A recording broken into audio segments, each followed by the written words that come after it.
So I can see that people are piling in now, which is really, really good. So welcome everyone. And I am a teacher, so I do like to start on time. Thank you very much. Good afternoon, good morning, good evening, wherever you are in the world.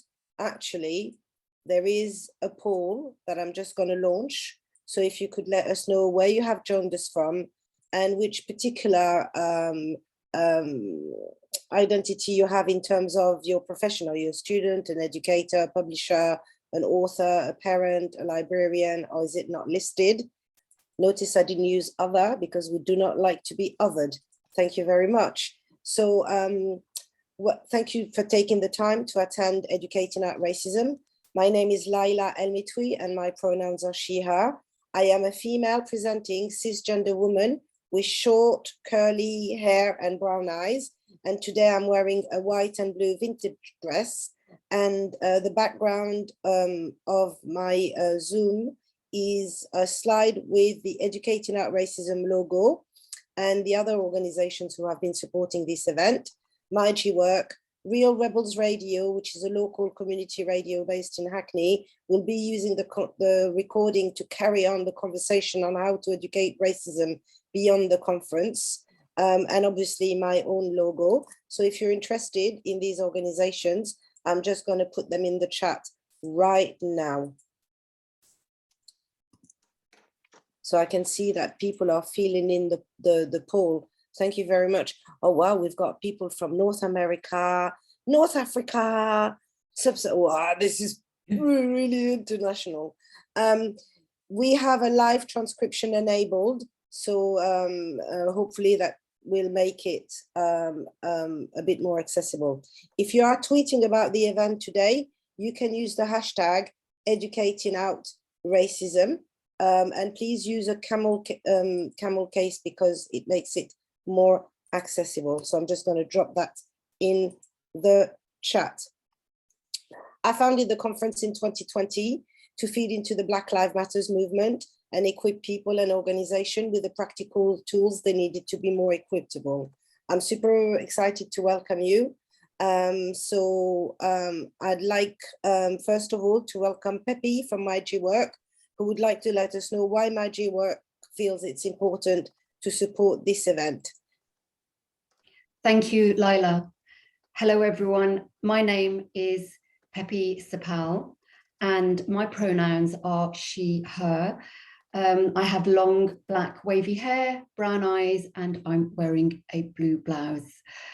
I'm the Senior PR and Content Manager at My Work, the business community for LGBTQ+ professionals, graduates, inclusive employers, and anyone who believes in workplace equality. My Work is really proud to sponsor the Educating Out Racism event today, organised by Laila. We believe in the importance of intersectional race equity in all aspects of education, and so we're absolutely delighted to lend our support for this event. This global conference is going to equip students, educators and organisations with some of the knowledge and tools to provide safe and affirming spaces where everyone is valued, included and respected. I also run fairplaytalks.com, which is a media platform covering all aspects of diversity, equity and inclusion, including racial equality matters around the world across all sectors, including education. I'm going to leave the links to both My Work and Fair Play Talks in the chat. And once again, Laila, thank you for organising this much needed and resourceful event. And we hope you will all enjoy and learn a lot from this afternoon's sessions. Thank you. Thank you, Pepe. And thank you to My Work. They've been phenomenal, phenomenal, phenomenal. I would now like to welcome someone that I'm a fan of. There's no other ways of describing Debbie, who is the Deputy Mayor for Community and Social Justice. Am I right, Debbie? Okay, so welcome and thank you so much for launching this event. Thank you so much, Laila. I'm a huge fan of yours as well, and you've just made me smile so much by that introduction. So yes, my name is Debbie Weeks-Bernard. My pronouns are she, her, and I am dark-skinned with brown eyes, and I'm wearing a blue top today. I am really, really honoured and glad to be here with all of you at this event today. And to be part of these really hugely important discussions that you'll be having around the role of educators in the promotion of race equity. It's really necessary. I can't state enough how necessary it is at times when the conversation about race is really divisive and at times, frankly, harmful, to have a space where you can come together with your peers, with experts, and with those who've got lived experience to develop the strategies that you need to do important work on race equality. And that's because as educators, the role that you play is key in helping to nurture critical minds, giving children, young people and adults the tools that they need, not just to thrive and to progress, but also to be able to engage in their own work on creating change. But also importantly, in helping racially minoritized pupils and students to feel seen and to feel heard. So this space today is an important, but also a transformative one in enabling you all to continue in the work that you're doing. And I wanted to reflect on just a couple of things with you today. The first thing is that working on racial justice is hard. It's never popular. It's continuously criticized and it often falls on deaf ears. And while I have to say I'm one of the most senior women of color and certainly the most senior Black woman at the GLA, the pressure to represent, to speak on behalf of is pretty much constant. And while we have a real groundswell of support for the race equality conversation at the moment, when I started out doing this work, this did not exist. So speaking up in classrooms, in the 90s when I taught criminology and also when I was at college in the late 80s and speaking up against the demonization of those who rioted in London in 1981 and in Handsworth in 1985. And I apologize for those who are on the call who may not be from London and indeed are probably a whole lot younger than me. But these were some of the seminal moments, certainly in my life at the time, which really demonstrated, I think, to the rest of the nation that people were upset at the way in which they had been stratified by their ethnicities in this country. So I would speak up about the way in which their uprisings were being portrayed and discussed politically and in the media, or trying as I got older to persuade decision makers that excluding Black children from school for hairstyles or for sucking their teeth or putting them in lower sets, not because of their intelligence, but because of their behavior, that these were all acts of racial discrimination, not just from individual teachers, but from whole educational systems that enabled these responses to Black children to happen. That was never easy.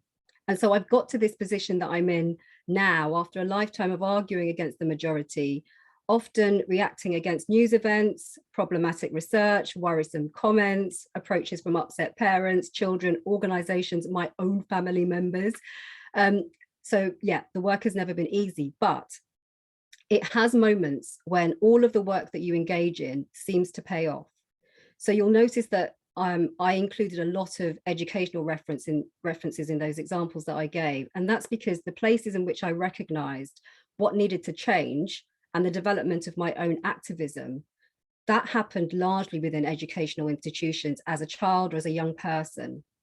And you'll also notice and will have seen yourselves, young people of color who took to the streets as part of the Black Lives Matter protests, or those young people and children of all backgrounds who've protested against climate change, those young women who have protested against the deaths of Sarah Everard, of Nicole Smallman and Biba Henry, of Sabina Nessa. These were all young people who will somewhere have engaged in a thought-provoking, informed and necessary conversation with a teacher, with a lecturer, or with their peers in a school, in a college, or in a university.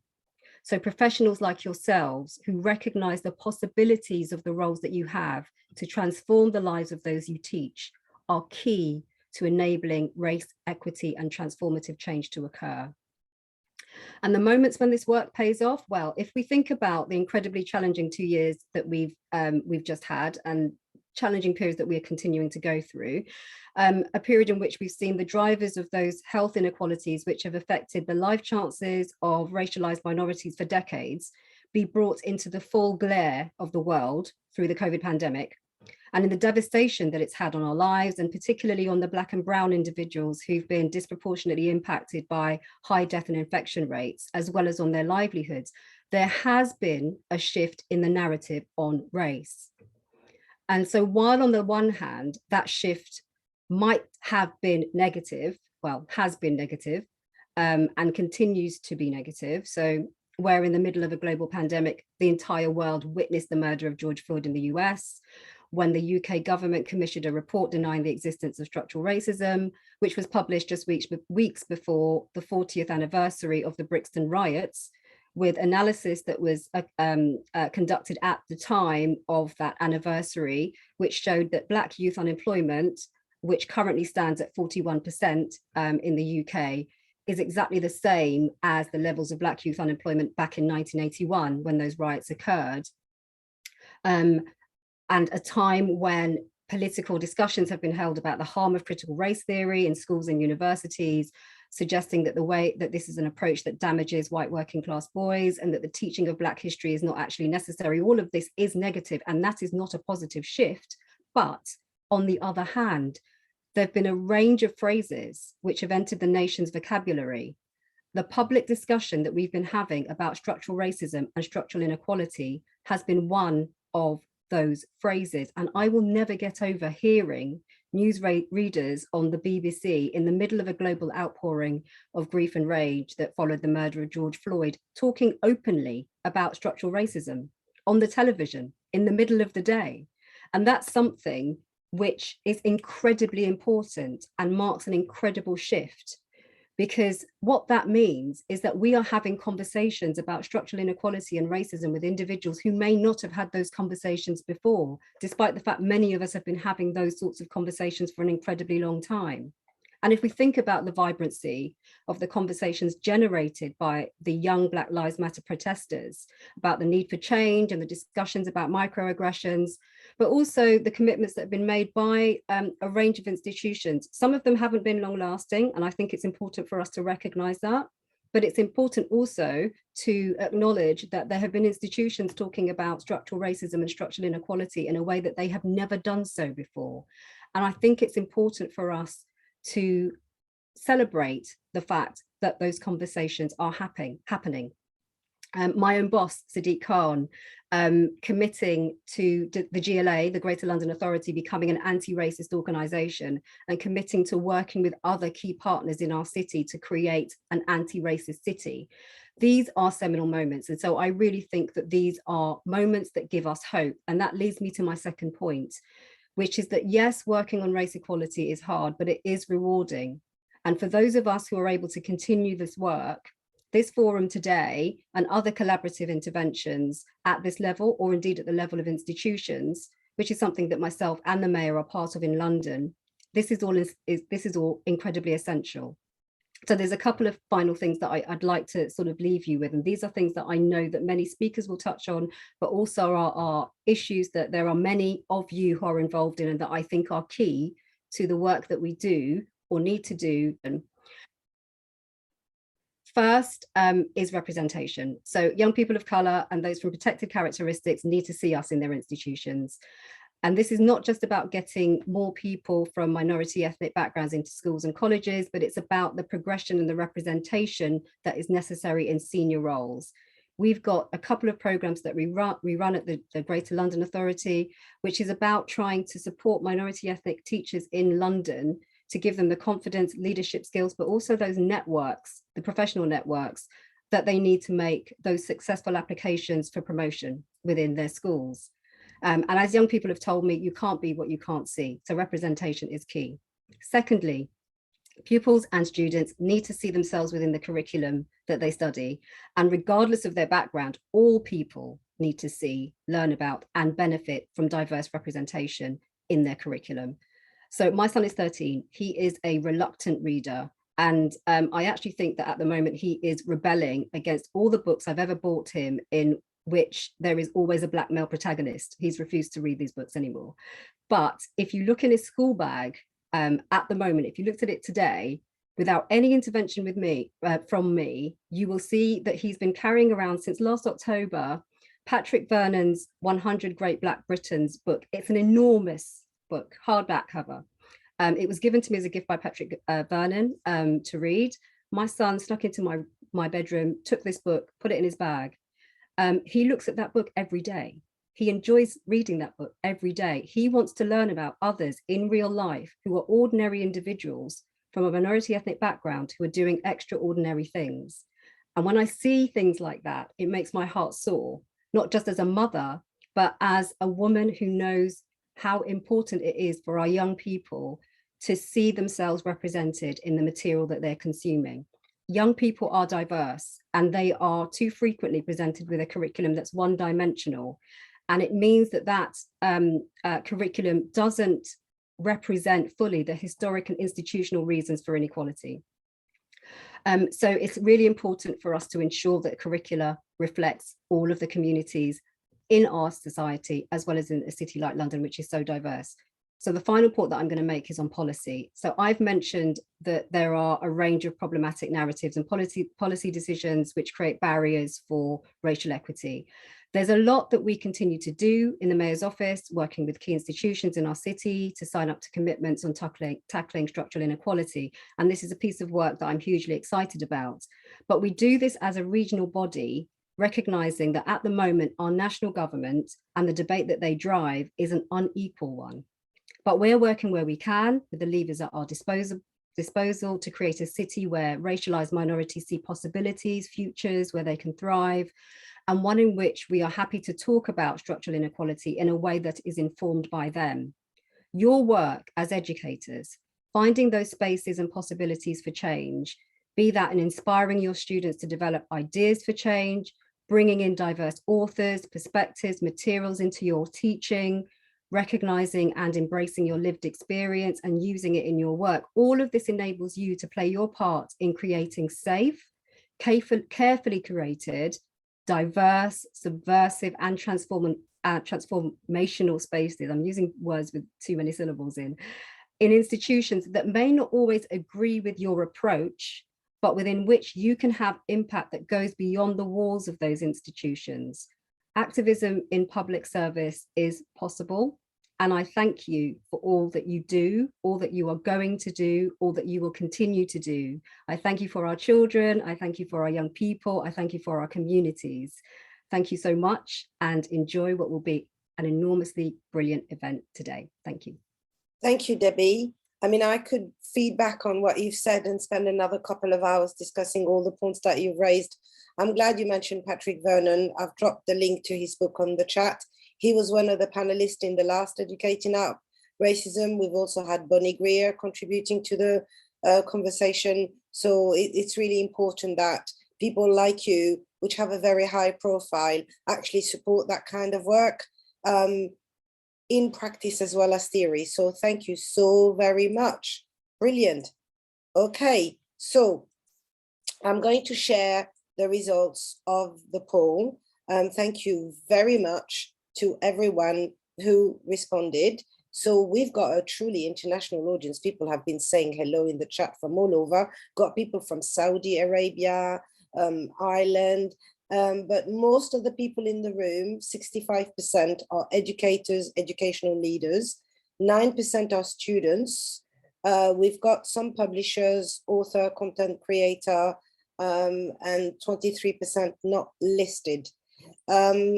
And now I would like to introduce Dr. Nafisah Graham-Brown, whom some of you may already know as Nafi, to present a keynote on belonging in further education. Nafi, over to you. Hello, everyone. Thank you very much, Laila. I am just going to get my presentation up. Hi. Thanks so much for that amazing opening speech, Debbie. Really engaging and so lovely to listen to. And I hope that this keynote can contribute further to the conversations that we're starting today.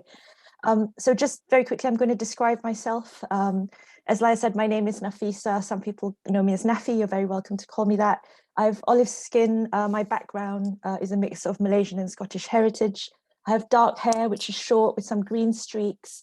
And today I'm wearing a black dress and cardigan and some earrings with a batik print. So my background is in further education, which is the topic of today's presentation, belonging in further education. I've worked in adult learning for over 10 years now, having come from a background in business, retail and catering. And actually that's what I came into further education to teach young people and adults. But I then found myself teaching ESOL, and I work for an organisation called ELAT, which some of you may have heard of. We're a pan-London education charity. And with that organisation, I was able to do my doctoral research, which was about the experiences of migrant women who are settling in the UK and their perceptions of their own benefit, own belonging even. But for the benefit of our international audience, I just thought I'd give a quick explanation of what further education is. So in England and some other parts of the UK, we have a sector which is called further education. And this is generally for people who are looking to study vocational courses after leaving school or in their last couple of years of compulsory schooling between the ages of 16 and 19. We have over 1 million people taking part in further education and adult learning in the UK, in England. Sorry, these are English statistics. And of that, about 67 or 68% are people studying qualifications which are at level 2 and below. And this level 2 in England is what we call kind of the school leaving level of education. So lots of people studying basic skills and trying to get their quality of education, standard of education up to that on par with kind of national school leaving aspirations. And it's a very mix of diverse people in this sector, because we have young people who have opted to take this route. And then we also have adults. So about over 50% are people who are over the ages of 25, and around 28% are people who identify as coming from Black and minority ethnic backgrounds and other backgrounds. So really my aim today is to share this concept of belonging and look at it with particularly looking at it in this sector. And really by the end of it, I'd like to leave you with potentially more questions and considerations for how we then take forward some of the concepts that I'll be talking about. So I just going to start with this quote from Maya Angelou, and I think it really just explains what kind of belonging feels like to me. It's really to feel comfortable and at home wherever I am, and really for our students as well, people who come and study with us. I think that this is important for them too. But these are kind of definitions of belonging that are more researchy. So it's really this sense of ease with oneself and your social, cultural, relational, material context, that things that you are living within. And it's built upon this basis of this relational self, that our identities and our sense of self, these are formed based on our relationships with others. And to me, in education, belonging happens when a person feels, or this is like an indication that they're accepted and they're able to be their authentic self, they're understood by others and they're valued, involved in the learning that they're taking part in and decision making, and that they feel they have agency to change things which affect them. And I think these kind of indicators make people feel that they're comfortable and at ease with their surroundings. But so why would we want to consider belonging? Well, if you think about kind of the idea of being accepted and feeling at ease, that is the whole point of inclusion. When we have learners come to us to study in our classrooms or in our institutions, if we really are committed to kind of being inclusive, this is the end product in some, from my view. We want people to feel that they belong, that they're part of it, they're valued. But of course, there are lots of other reasons. And, some of them are to do with achievement. So, if they feel they belong, it is an indicator of how much their needs are being met by their institution or their class or their teacher. And there's a real relationship between feeling that you belong, because it is that kind of basic human need, and the motivation. And of course, if you work in FE, you know that we're all interested in students continuing and finishing their courses, so retention rates are really important. But also there's a lot of research that talks about the achievement gaps closing between groups that perceive themselves as stigmatized and minoritized groups. So at the end of the day, why not do belonging, or why not support this kind of idea of supporting belonging in our schools and institutions? So then how? So there are lots of articles out there. There are lots of journal articles and magazines and guides even by institutions of higher education. And I'll start with kind of something that Laila herself, our conference convener herself, said, and that is that we need to approach this idea of diversity, equity, inclusion as a whole organizational approach, and not just look at belonging as a student issue. And within that, then we need to examine the social structures within our institutions and even our classrooms, and take a look at what barriers there may be.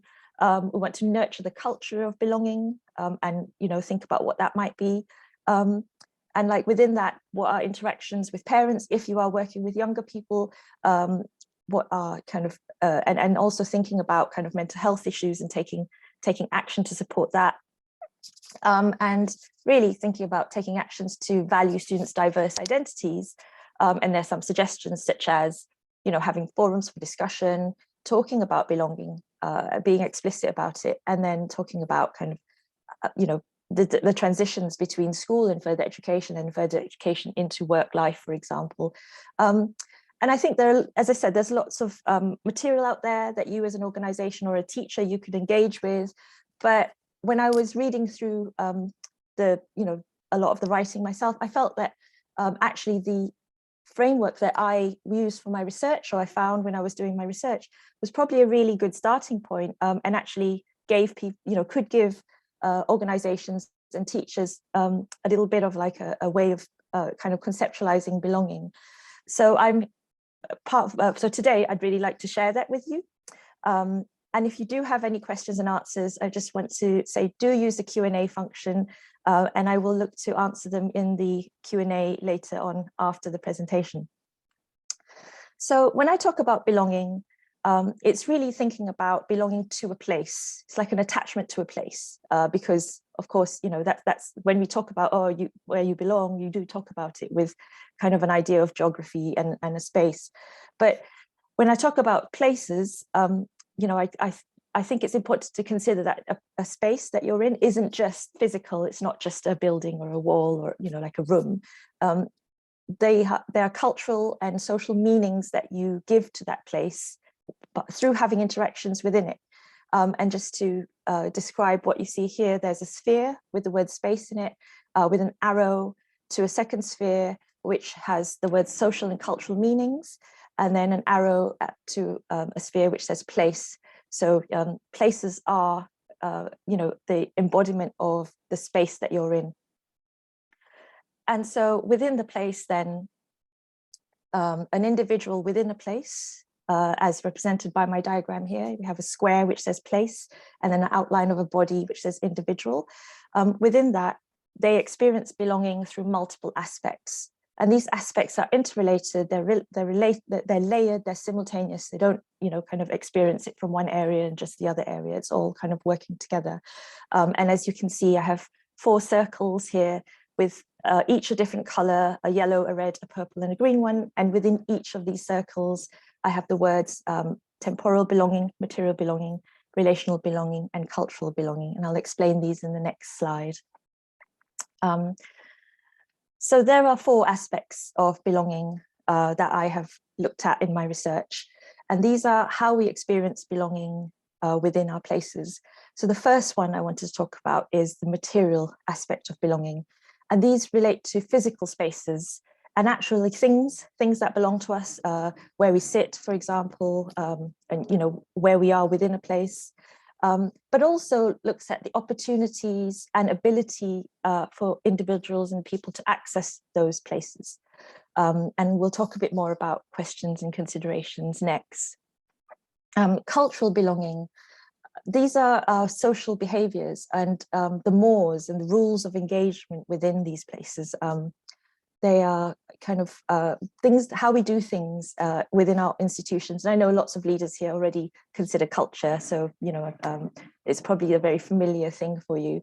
But then also within this comes in that the value of the cultural identities and knowledges within those places, what our students bring to their places of learning and how they contribute those within their learning experience. Relational belonging, this is often looked at as one of the most important aspects of belonging, how relationships are built with others through interactions. And they're really closely related to the development of trust. And then finally, we look at temporal belonging. And this is kind of the life stories that people come with, the relationships, the relationship they have between memory, self, and time, but also thinking about the routine that develops familiarity over time within this place that they're learning in. So how could these concepts be applicable in our classrooms or institutions?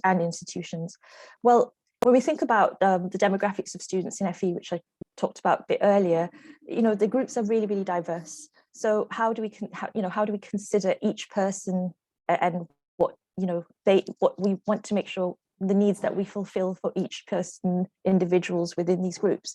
I've actually found a really useful thing is to use the 9 protected characteristics. So just for the benefit of non-UK attendees, in the UK, we have a list of 9 protected characteristics that we use when you think about equality of opportunity and within our organizations. So actually, I would say to teachers, leaders, providers to kind of consider people from each of these 9 characteristics and then ask questions within these aspects of belonging. So I know I'm running out of time, but I will try to kind of give each of these aspects a little bit of time.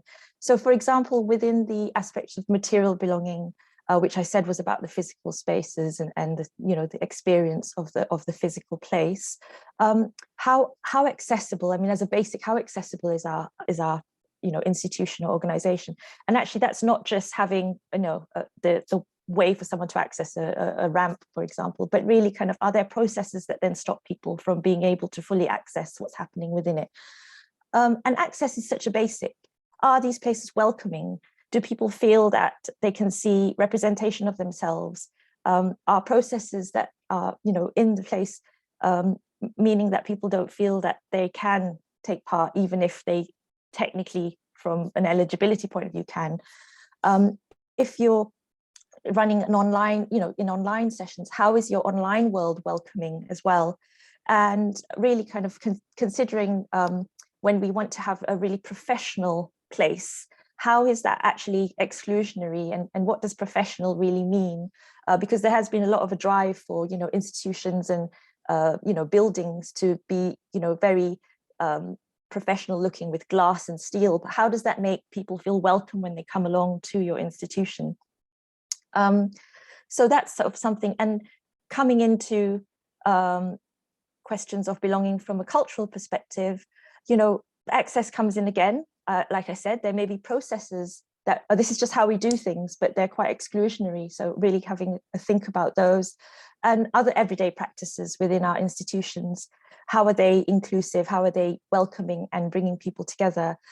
Teaching and learning, it's an area that we often focus on when we think about inclusion and diversity. So, some of these questions here about whether they're representative, whether they're learner-led, how are we valuing opinions of the people that come to learn with us? Are we, how are we challenging their views? I think quite a lot of that we do as teachers, but I want to just think about how, what are we doing in our classrooms, in our institutions to value heritage languages and culture that people bring with them? Certainly from an ESOL perspective, I know that students who don't have English as a first language, are often seen that this is a deficit, that they don't speak English well yet. but actually how are we valuing the languages that they do have, the repertoire that they have, and using that as a starting point, or, you know, kind of supporting their trajectory there. And this comes to like an overall college culture and even FE culture. You know, a lot of the rhetoric or narrative is that people come, or they haven't been able to achieve, and they come to further education. You know, there's a lot of that out there. But how about us thinking about that differently, in that those, you know, the people who come to further education may not have had their needs met well by previous experiences of learning, and, you know, really changing that narrative so that people are feeling valued and their sense of worth and sense of self is really kind of developed. And that really ties into relational belonging. So I think a lot of the time we focus on developing communication skills within our vocational areas, because we think, you know, that's you know, something that will support people in their world of work and their futures. But really kind of what, if we don't consider the other aspects, such as the cultural aspects or, you know, the material aspects, then the relational really be fully explored and fulfilled.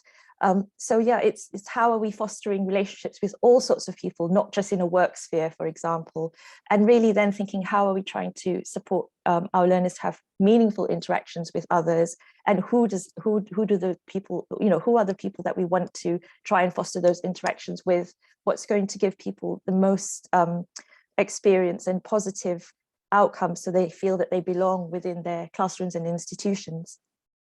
And then finally, very quickly, I will talk about temporal belonging. And like I said, it was their life stories. So how then are we kind of really bringing that in as of, you know, something of worth, something of value, so that they're contributing, you know, their own experiences to the learning that they're taking place in, considering that their, you know, kind of their sense of self is developed by their memories of their experiences over time. And so part of that idea of belonging is that belonging has to be developed over time. It's very rare that you arrive somewhere, you think, I belong here immediately. So how are we as educators or providers or leaders developing kind of experiences, routines of experiences that then build that familiarity and belonging over time, that people are with us? And that is a challenge in further education, as we have some people who only are studying on short courses and other people who take, you know, longer courses with us over multiple years. So really, it's over to you now. Using the framework I've just shared, I invite teachers and leaders to consider how, you know, you support your students to feel they belong. I think there's a lot of really good work that we do in FE, but then there may be other areas that we want to think about based on this framework to really be fully inclusive and, you know, valuing and celebrating our students. And yeah, I think just to leave you with kind of what we think about when we think about belonging, to support our students to feel accepted and able to be their authentic self. I think that's really important, but also to feel understood and valued, be involved in their learning decision making, and ultimately to feel that they have agency to change things which affect them, not just in their education institution, but outside in the wider world. So yeah, thank you so much for letting me run over there, Laila. I really appreciate it. And like I said, any Q&A, please pop them in. I can see there's already some there, and I'll get to answering them after this. Thank you. So much food for thought, actually. As you were talking, I was thinking of activities that I had done which foster belonging, but also other things that could be done. I'm really grateful to Dr. Helen Deane for chairing the panel now. I think they're going to have an opportunity to reflect on your keynote and engage in a discussion with the other panelists. So Nafi, thank you so much. I'll see you again at the end for the closing remarks. Really inspirational. Thank you so very much. Helen, over to you. Thank you very much, Laila, and thank you very much, Nafi, for that very interesting presentation there. My name's Helen Deane, Dr. Helen Deane. Just a description, I'm born in the UK. I am of African Caribbean background. Therefore, I'm a Black woman. I have natural hair, medium length locks, and today I'm wearing my glasses and a cream polo neck top. Just a little bit about myself before I introduce the panel. As a Black lesbian, I see myself as having a lived experience as well as a professional experience of race, education, and of course of the important issue of intersectionality around this challenge that we have of achieving race equality in our education sectors. I personally describe myself as an independent education consultant and trainer, work mainly in the education public sector organisation. Another expertise, my teaching is my background, and so curriculum development, but most importantly, the issue about engaging with equality across the whole of the education sectors. It's a very important aspect of what I do. In summary of the presentation, I can see, as I said, it's really interesting, Nafi, and it does pose and asks many questions of how we are supporting the holistic race equality and inclusion agenda. Nafi has looked at this in terms of cultural, relational, material, and temporal belonging. And as I say, this poses a number of questions that we need to consider, analyse, and really evaluate in terms of what we're doing to address our own practice. And that's the challenge. How do we put this into practice? Where do we go from this? How can we as educators support this agenda? You know, there's kind of questions that came up for me. What students do we feel aren't belonging? What relationships are we missing? What services are we missing? How many of our students feel that they have true friends in our universities and colleges? What can we do to support this? How many of our students engage with extracurricular activities? And I would also pose that question that it's not just about the responsibility of the college leadership, it's very much an individual tutor or teacher responsibility as well in the classroom. So what can we do? And let's of course not forget the intersectionality of it all. We tend to focus on areas that are close to our own hearts, but we need to think outside of the box.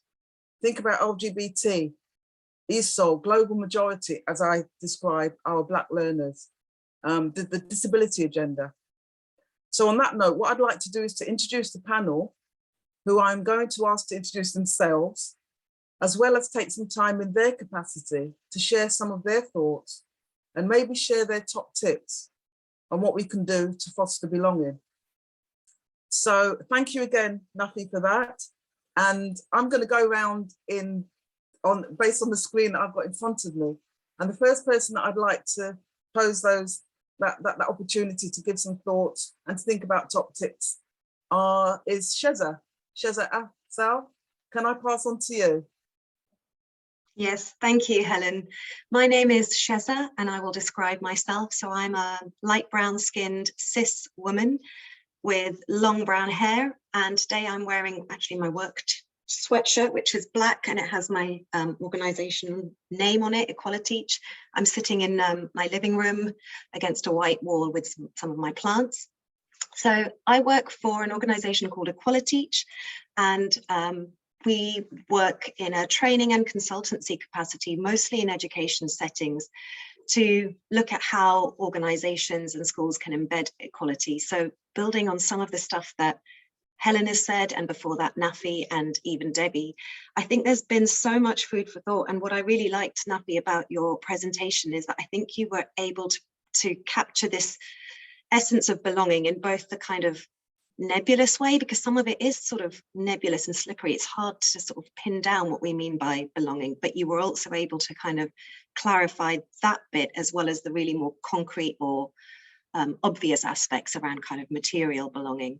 And so I suppose just to build on that, a few kind of things that came to my mind in thinking about what schools or organizations and colleges can be doing is, I think perhaps like what Helen was saying is, one of the key things is that it has to be a whole organization approach. And I know, Nafi, you mentioned that. And I think just having, one group or one department sort of keen and pushing forward this work is not going to be so impactful, because any organization is essentially, it's like a living organism. So it has to cut through all the different layers right through to the core.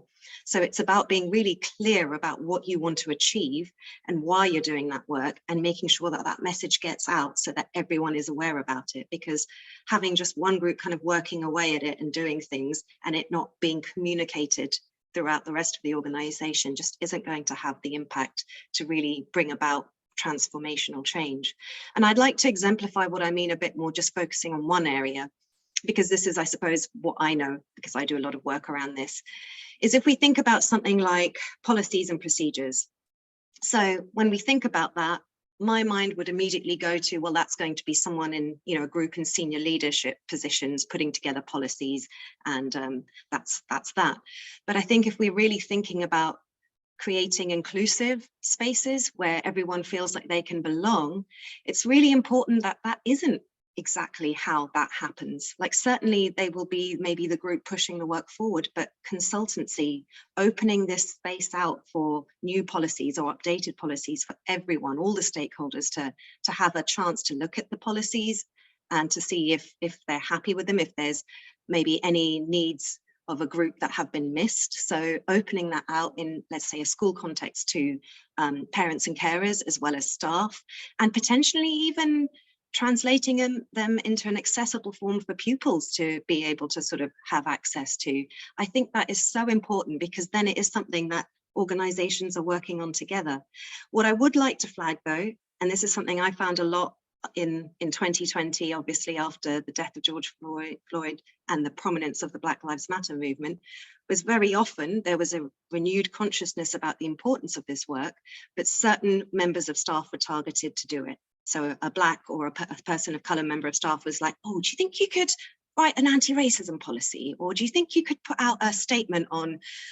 And I understand why that happened, but I think we have to be really mindful about not doing that, because some people don't want to take up that space. Some people, it's exhausting, and that's not what they are coming to work to do.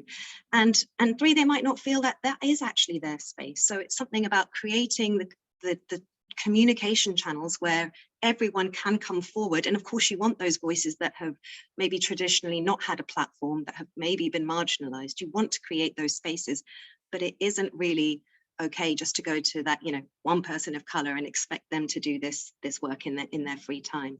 So I think thinking about policies and procedures is just one aspect, and thinking about it in that kind of intersectional way across an organization so that it is led by everyone is really important. And a final thing, if we're just focusing with that example, is also making sure that they are then accessible. So the policies around equality and diversity, whistleblowing, dignity at work policies, making sure that everyone knows where they are and everyone is familiar with them.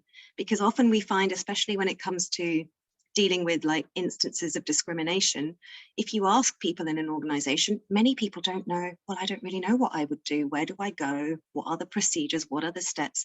That's something that policies need to be able to live. And that's only if they're communicated and that all members of that organization know how they work and know and feel empowered to use them if they need to. Sheza, thank you very much for that. And I can see that one of your particular areas is focusing on the policies and projects, and as you say, most importantly, making them accessible. And I think a lot of that also involves around who is involved in the policy. And I think there was a comment in the chat that says policies are only as good as the people that implement them. I think there's also that important point of who's actually making those policies, how many, in terms of decision making, again, taking it right back to students, our learners feeling like they belong. How involved are they in policy making? So thank you, Sheza, for that. I'm going to go around and Yasmin Benoit. Lovely. Thank you so much for joining the panel. Can I pass on to you to introduce yourself and to also share your thoughts and some tips and strategies that you can think of how we can actually make this real? Well, hi, everybody. My name is Yasmin Benoit. I am a British model and a romantic asexual activist, and I'm probably going to be talking about this mainly from the perspective of someone who was in education not so long ago, rather than like a kind of pastoral approach. One thing that I found quite interesting in the first keynote speech and also in the second was, in the first speech, it made reference to Black kids in particular being statistically more likely to be suspended from schools and being punished for things like natural hairstyles. And the second keynote speech placed such an emphasis on belonging and feeling like you belong in your institutions. And it was interesting because in the first one, I was thinking, because of all of the things in the first one, it never even crossed my mind during the times where I was a student to be focused on the idea of feeling like I belong in a place. I was much more concerned with just not getting kicked out of the place. It's very hard to feel like you belong in a classroom when half the time you're standing outside because you've raised your hand to ask a question and the teacher has assumed you're trying to cause trouble, so you don't even get to be there anymore. So that's kind of like the perspective I'm coming from with it. And I feel like while we can kind of take it from the approach of like wider policy and making sure that these things are implemented and working on the curriculum, I do think all those things are very important, but I also think that kind of interpersonal communication plays a very big role.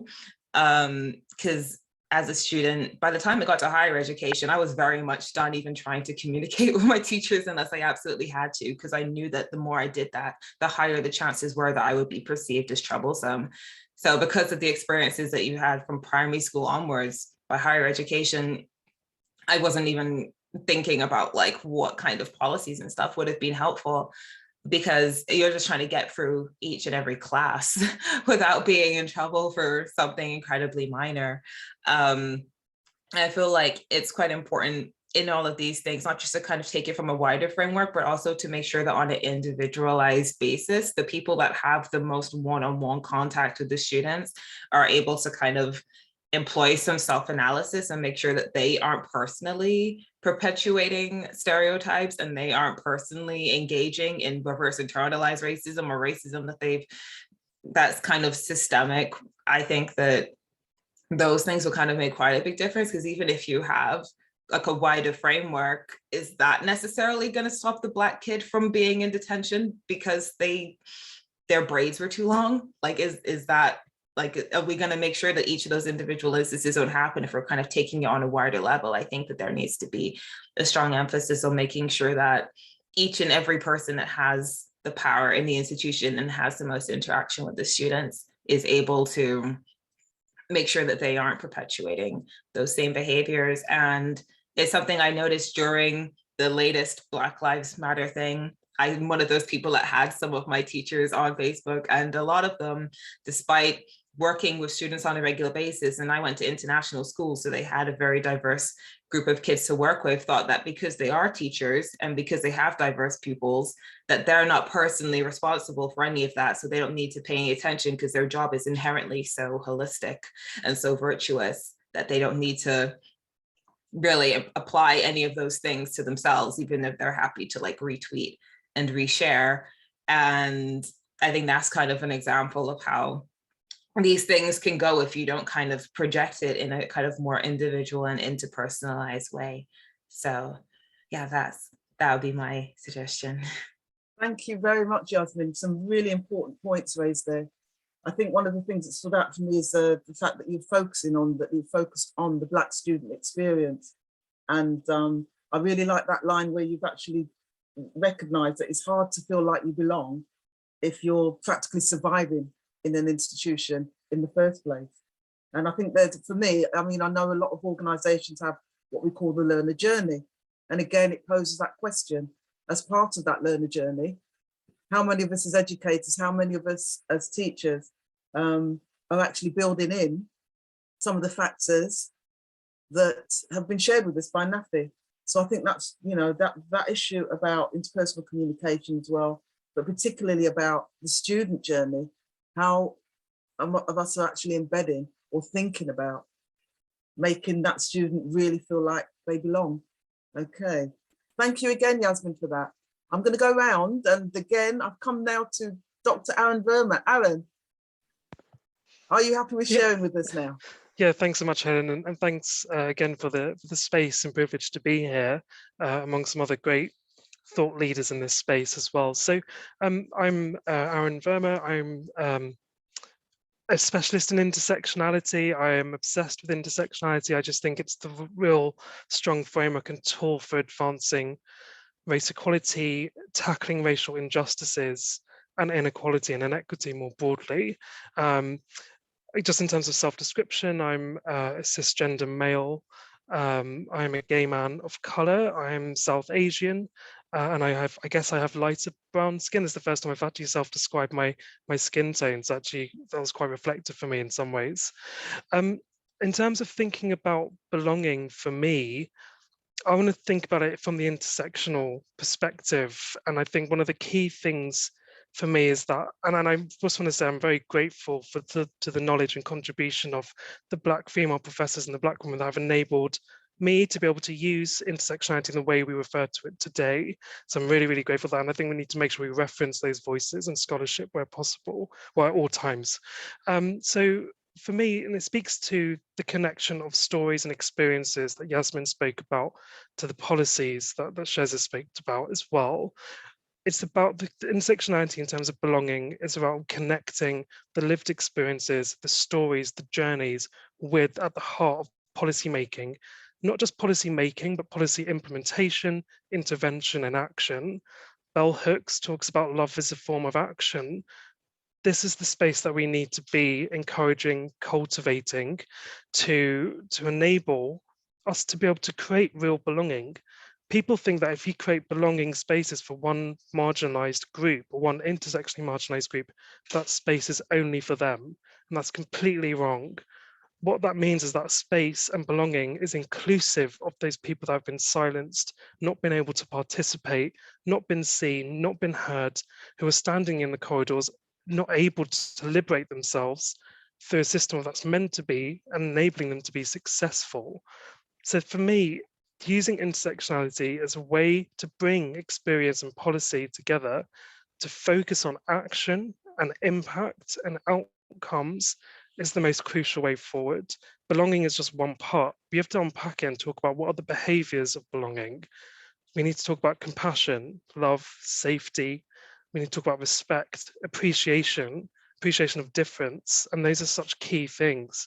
So I'd like us to think not just about the different dimensions of belonging, but what are the behaviors, what are the things that we need to enable belonging of the most marginalized and deprived in society and in schools? Because by the time, particularly for example, students of racialized students of color go to university, they've already lost faith in a system that is meant to set them up for success. So how are we ensuring that students that do suffer from disproportionate levels of school exclusions can go into higher education, can have access to a system that is meant to help them to be more successful and thrive in society? So I think that pipeline, that journey, that life cycle that we all talk about, whichever way we want to call it, can only really be belonging if we start to think about it through that intersectional framing, metaphor, prism, whichever way we want to call it.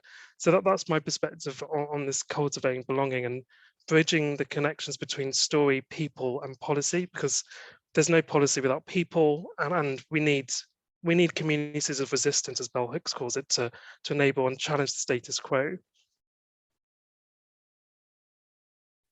Thank you very much, Arun, for that. And yeah, I think for me, again, it's about the intersectionality. We must not forget that very important point.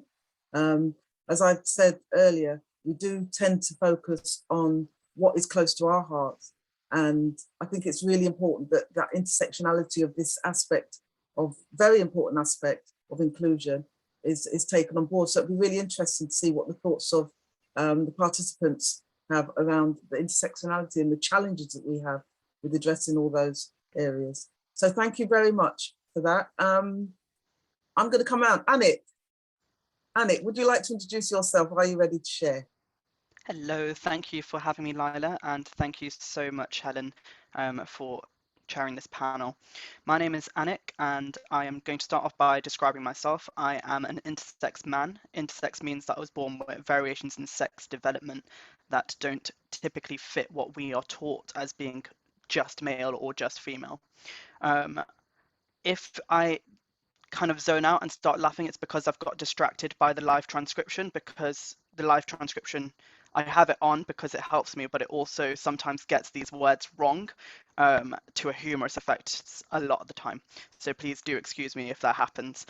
I'm going to briefly talk a bit about who I am and why I'm here today, and hopefully then answer some of your points and give you my tips on belonging. So the reason I'm here is because I am a writer, researcher, and presenter on humanities. So I focus on anti-racism. I focus on childhood and children's rights primarily, but I also do a lot of work on sexuality, and that's not just orientation, but that's also bodies. And I talk about mental health, but I work across education, nonprofits, and media. So anything to do with humans, I'm basically there. And I'm trying to help other people to get to grips with the different kind of knowledge for us all to succeed. Because I think one of the problems is that for the past, I don't even know how many years, probably at least 50 years, 60 years, we've been talking about how similar we all are. We've been talking about we all bleed the same and all of these other things, but actually what we're moving towards now is finally accepting the fact that we are different, but different isn't a bad thing. So my work focuses on storytelling and familiarizing difference. So instead of emphasizing sameness, it's all about valuing all of our differences that we all have and understanding them. And that's a lot of work to do, but it primarily focuses on unlearning. We need to unlearn a lot of things that we inherently grow up with. So I will share some resources with Laila so that she can then pass it around to other people. I don't know if I mentioned my pronouns are he, him, if you cannot see them in my name description. So in terms of my top tips for belonging, for me, it starts with this idea of becoming. Because what we do is we automatically assume everyone wants to belong, but actually belonging is such a complex thing. And as Nafi discussed in her speech, it's really hard to just feel like you belong somewhere. And if you don't know who you are or where you fit in, that becomes even harder. So I focus on becoming, and for me, becoming starts with understanding privilege. Privilege is a project that I work on a lot of the time. I'm on the board of something called the Privilege Project. Now, in the Privilege Project, what we do is discuss the fact that all of us, every single one of us, has different forms of privilege. Privilege can come in so many different forms. It can be someone's skin color, skin tone. So, for example, I have a brown skin tone, but I do not have experiences of being passing as someone with a lighter skin tone. So skin tone is one thing that can be a privilege depending on where you are in the world as well, because obviously in some places, different skin tones aren't always prevalent in media or other spaces. Other things that really impact privilege are things like whether someone's an extrovert or an ambivert or an introvert. It's all of these things to do with our personality, which we might not inherently think of and see as a privilege, but they all make up different aspects of who we are. And if we don't talk about or learn who we are, how can we ever progress onto thinking about how we belong in our educational systems?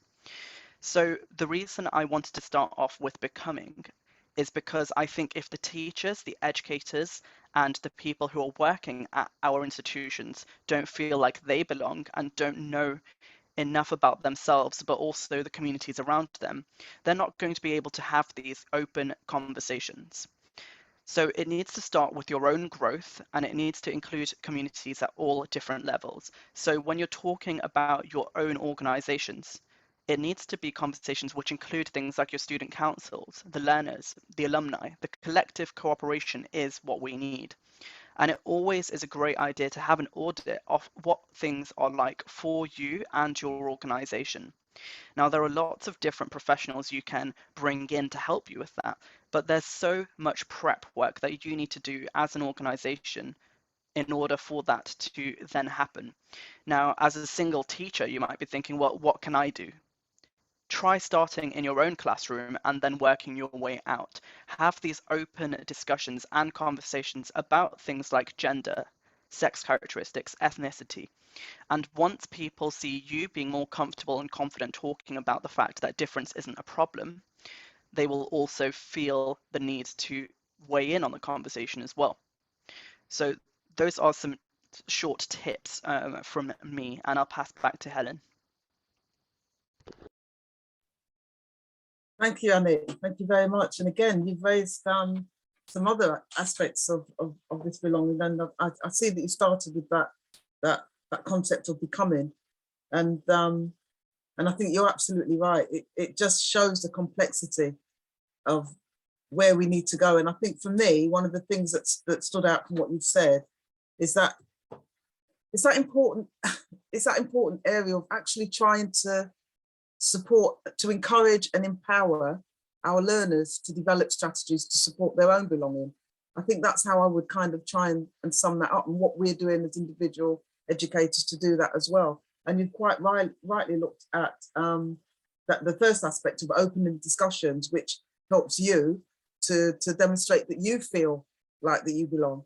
And I think from one of the things that we haven't touched on yet, and again, it's something that I'd like to put open to any ideas that people want to share, is that thing about our leadership, and how many of our leaders, how many of our staff who are coming from a Black, minority, ethnic background, however you want to phrase it. I prefer the term global majority. What are we doing in our organisations to make them feel that they belong? And of course, we know that we have a major issue in terms of the representation of senior leaders across the sector, the education sector, across the whole of the public sector, all sectors really. But again, what are we doing in our organisations to support that agenda and to raise that discussion? So, I mean, based on that, I have somebody else indicated. Laila, are we ready to move on to the comments from the panelists? Have we covered, comments from participants? There's loads of questions. Do you want me to give you some of the questions? If you could, and yeah, put those questions open to anybody on the panel who would like to share. So there's an anonymous question saying, ironically, belonging is for the first can feel uncomfortable, inauthentic to those who haven't felt like they feel like they belong before. How do you suggest educators help students feel they can trust the sense of belonging that is trying to be fostered? Okay, so what I'm getting from that question is the issue of trust. How can we as educators try and support that issue of trust? How do we get our learners to trust us? Would anybody like to? Sorry, and I think the same person also wants to look at the imposter syndrome felt by many mixed race people when it comes to talking about racism. They are often left out of the conversation and assumptions made about them being accepted somewhere, e.g. assuming that they are accepted as Black, or that they receive less racism as they are partly white. Okay, so we've got two comments there, and it's really interesting because that second one about the imposter syndrome and coming from a mixed race background, I think that kind of lends a little bit to what Anick was bringing into the conversation about becoming and about, you know, being confident in yourselves. So can I first look at the first question? How do we build trust in terms of this whole agenda? Is there anybody on the panel that would like to share something about that question around trust? I think I have more of a general comment at first, if you don't mind, and it's understanding your actual position and role as an educator. You're not there to fix people's lives. You're not there to, you know, be their therapist and every single senior figure in their life. What you need to be is accountable for their learning. And if you focus on your own learning and you are confident in who you are, that really does come across, especially when I was in school. To give you an example, the way I learned is by asking lots of questions. So I was that irritating student who just constantly had his hand up asking questions which the teachers didn't always know the answers to. But what I gathered from that was the chance to actually explore different aspects of what was going on in my mind. And the teachers who helped me were the ones who actually had thought about those things as well. So asking questions is something that is really helpful, and you don't need to know all of the answers. So if it comes to a student who wants to feel like they belong, but you don't feel like you belong in your own classroom, that's where the problem is. How do you create a space for everyone? And I personally, that's why I advocate for understanding privilege and understanding the fact that we're all sharing this earth together. We all have our little pockets where we live, but the school is one place where actually you might get lots more diversity. What I loved about going to university is meeting people who came from different cultures and different backgrounds who I didn't have the opportunity to meet earlier on or didn't have around in my home life. So it's all about sharing stories and creating space for conversations to be had.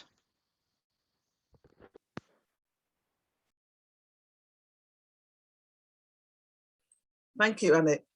Any other comments from any of the panel regarding the issue of the trust, developing trust? Yasmin?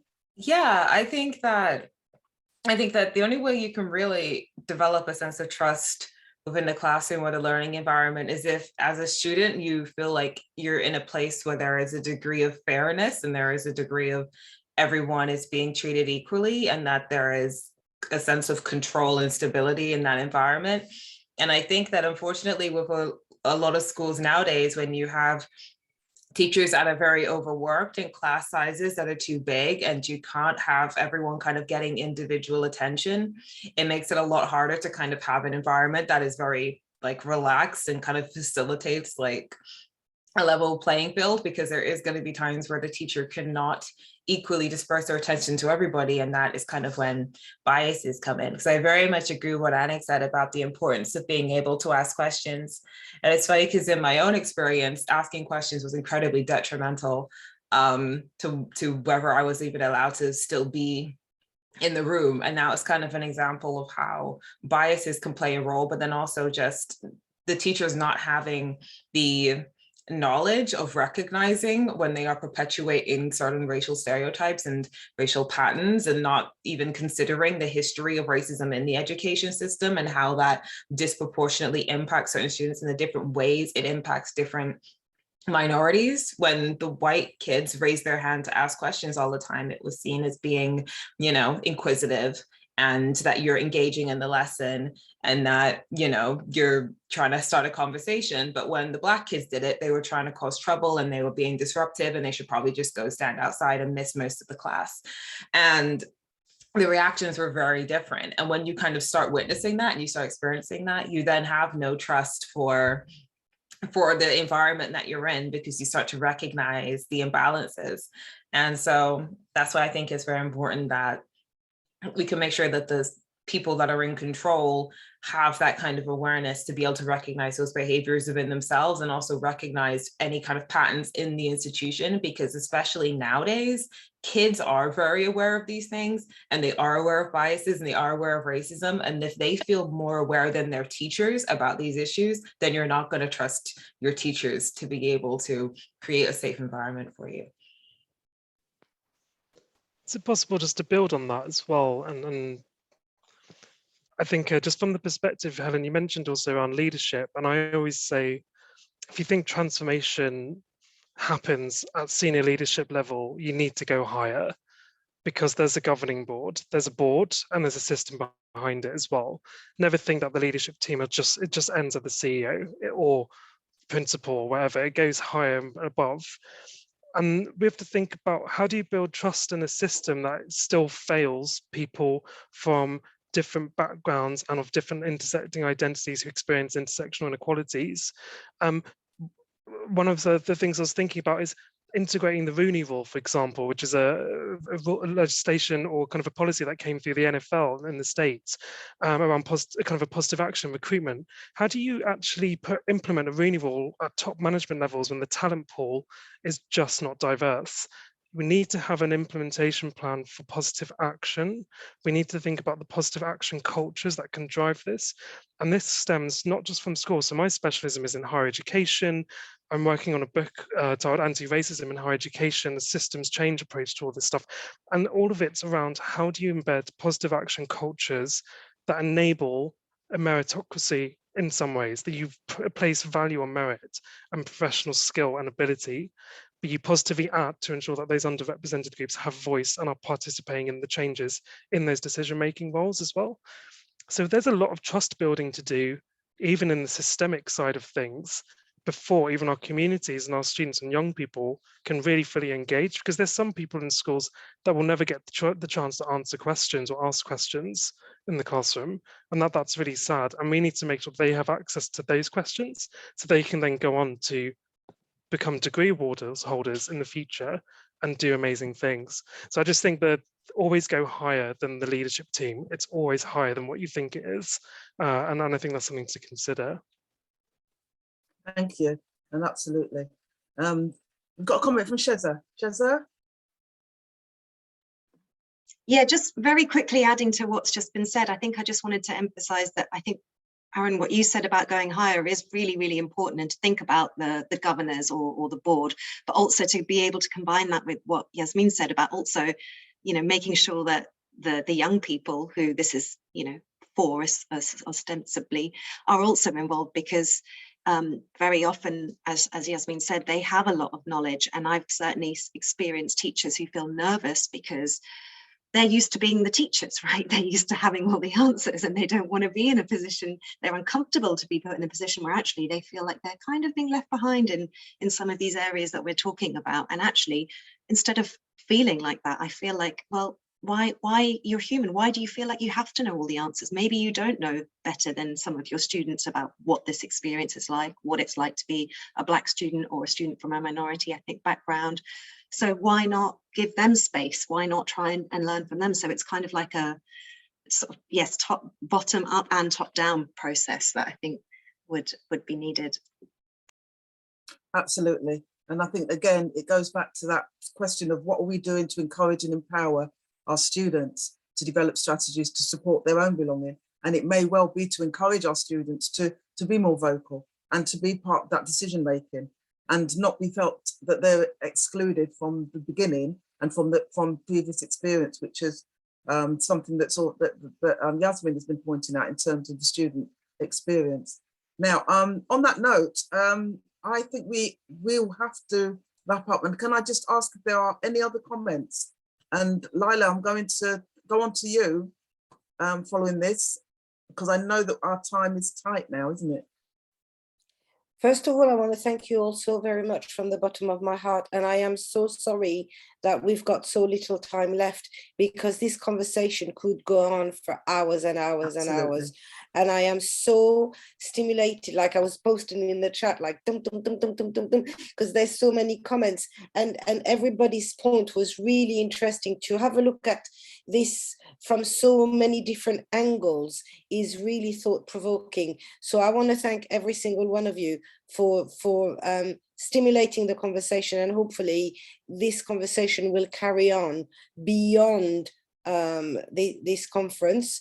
I would like to encourage you to buy Dr. Verma's book. I've put the link in the chat, and I think you have as well, and follow the speakers on social media, LinkedIn or Twitter. All their links is in the program. What a fascinating conversation this has been. For me, intersectionality is about the impact that people with multiple identities face on their daily lives, and how it destroys self-confidence and self-esteem, and leads in extreme cases to suicide ideation. And I don't think it was mentioned before that if you're Black and you're disabled and you're queer and you're trans or intersex, how all of these multiple identities and the relating discriminations can actually affect your daily life. And it's really, really important that organizations, whether they're in education or not, actually have the systems, tools in place so that everybody can feel like they belong. Helen? Mute. Thank you very much for that, Laila. And can I just say thank you to all our panelists. There are so many unanswered questions, issues that have been raised, in particular about the issues around making sure that this belonging goes through the whole of our organizations, in particular, not just starting at leadership, but possibly, obviously, the governors, and possibly even further. We've talked about policy. We've talked about looking at the student experience, and the questions that we need to consider in terms of what we are doing as educationalists, as educators, to really push this agenda of belonging and ensuring that we all belong, whether we're students or whether we're staff or leaders in the sector. So I just want to thank everybody. I feel like there's not enough time for me to say even more, but I do hope, Laila, as you said, that this conversation is continued. I don't want to close without making comment on the question that was raised around imposter syndrome, and the person that mentioned about that belonging, in particular around the mixed race challenges that we have around mixed race people who identify themselves. I'm very aware that that's an area that probably lends to and warrants a separate discussion in its own right in terms of belonging. So if we do have any comments around that, or if anybody would like to share their views, please feel free to put something in there. But at this moment, I think we do need to go to a break. I want to thank Anick, Arun, Sheza, Nafi, of course, for that wonderful presentation. Yasmin, thank you again for your time. And Laila, thank you again for putting this together, and looking forward to the next session. Thank you. So we're going to have a very short break. Please stay in if you want to attend the workshop on unconscious bias with Rosa. I've seen it, it's wicked. And then I've just posted in the chat the link to the diversifying recruitment workshop, which is run by Diversifyo. I'm just going to put it again. So click on the link. It will start at 15:55 GMT. So I'm just going to pause the recording for 10 minutes, and I'll be back here at 3 p.m. 4 p.m. for Rosa's workshop. Thank you so much. Thank you all. Thank you. Bye. Thank you. Thank you very much.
Hi. All right. Can I start? Am I okay to start video? Laila.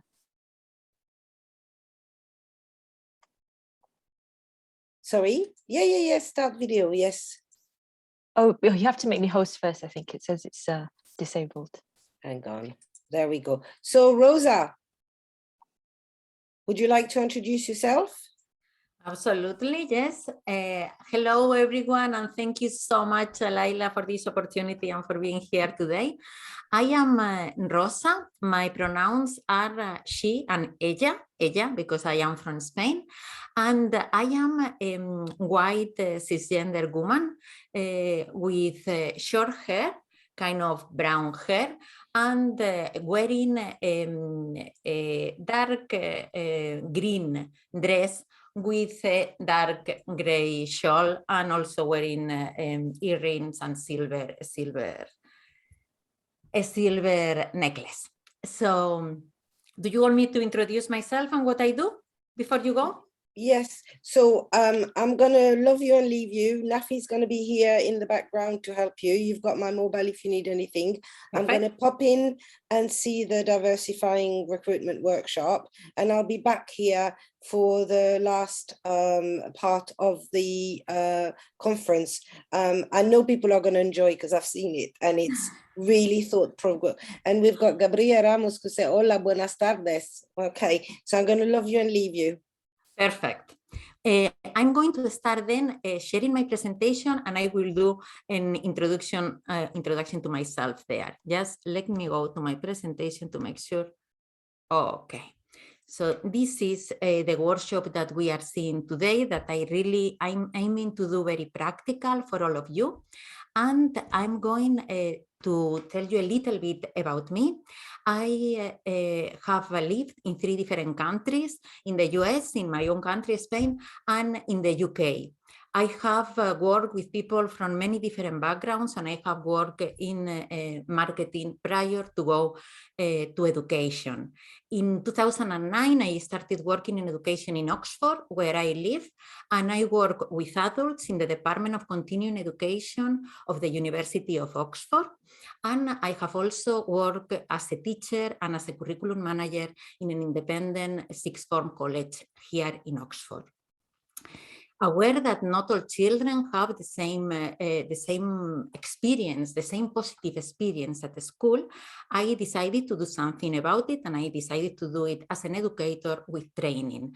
So today, through my social enterprise, Egalvia, I provide training and ongoing support to charities, companies, and entrepreneurs who want to develop more inclusive working environments. Because of my experience in marketing, I also brought it to my work on inclusion, and I developed a course to be able to think in our communications and make our communications, our posts, our websites more inclusive, considering different people.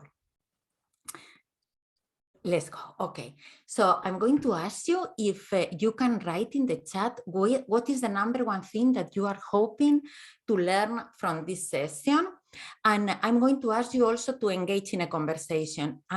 If there is a question that I have not replied to you, please feel free to contact me, and let's initiate a conversation and let's work together, okay? So I'm going to ask you, Rad, what you are expecting, buenas tardes, what you are expecting to learn from this session. And it could be, I have some examples here for you. It could be that you want to learn about biases and how to break your own biases.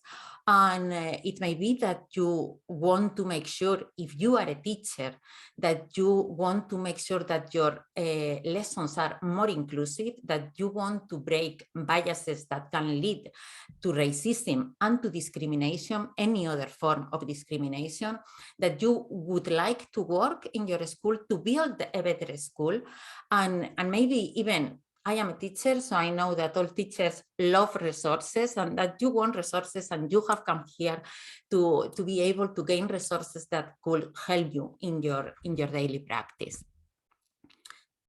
Okay, I'm going to read some of your replies. So trying to encourage my students to display empathy and tolerance, so important. I think empathy is key, and okay, I will be able to provide some tools for that. Practical ideas to embed in curriculums for different subjects. Yes, mathematics, computing. How to tackle biases in big complex organizations such as universities. Perfect. And I like resources to help better our school. Thank you so much, everyone, for all your replies. As I said, it may not be answered in this short time that we have today, but please feel free to contact me, and I will make sure that we have a chat, and I will do my best to help you. So I'm going to go now with the agenda for today, what I will be covering today. And I will be covering what biases are, although in the last 2 years, we have heard a lot about biases and how they can impact our teaching, although I think we know about that, and I will try to be brief in this part. And then I will go through, introduce to you the BREAK framework. That is a framework that I have developed and that I support the organizations that I work with, because with the training I provide, my goal is never awareness. We all have enough awareness. We really need to move forward. We really need to be aware of our biases, but engage in a process to break those biases. And this is what my BREAK framework aims to provide. What will we do after seeing briefly the framework is engage in practical tools from 2 of the components, since we are not going to have much time, much longer.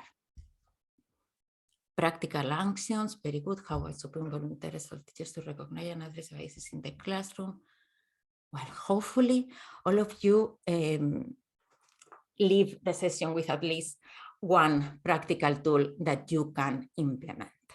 So let's go. And we are going to start with that, with how biases work. In this workshop, I will ask you to participate doing an activity and sometimes writing in the chat. Please engage, that will be great, especially if you are at home and you can engage and are not driving or doing anything else. So what are biases?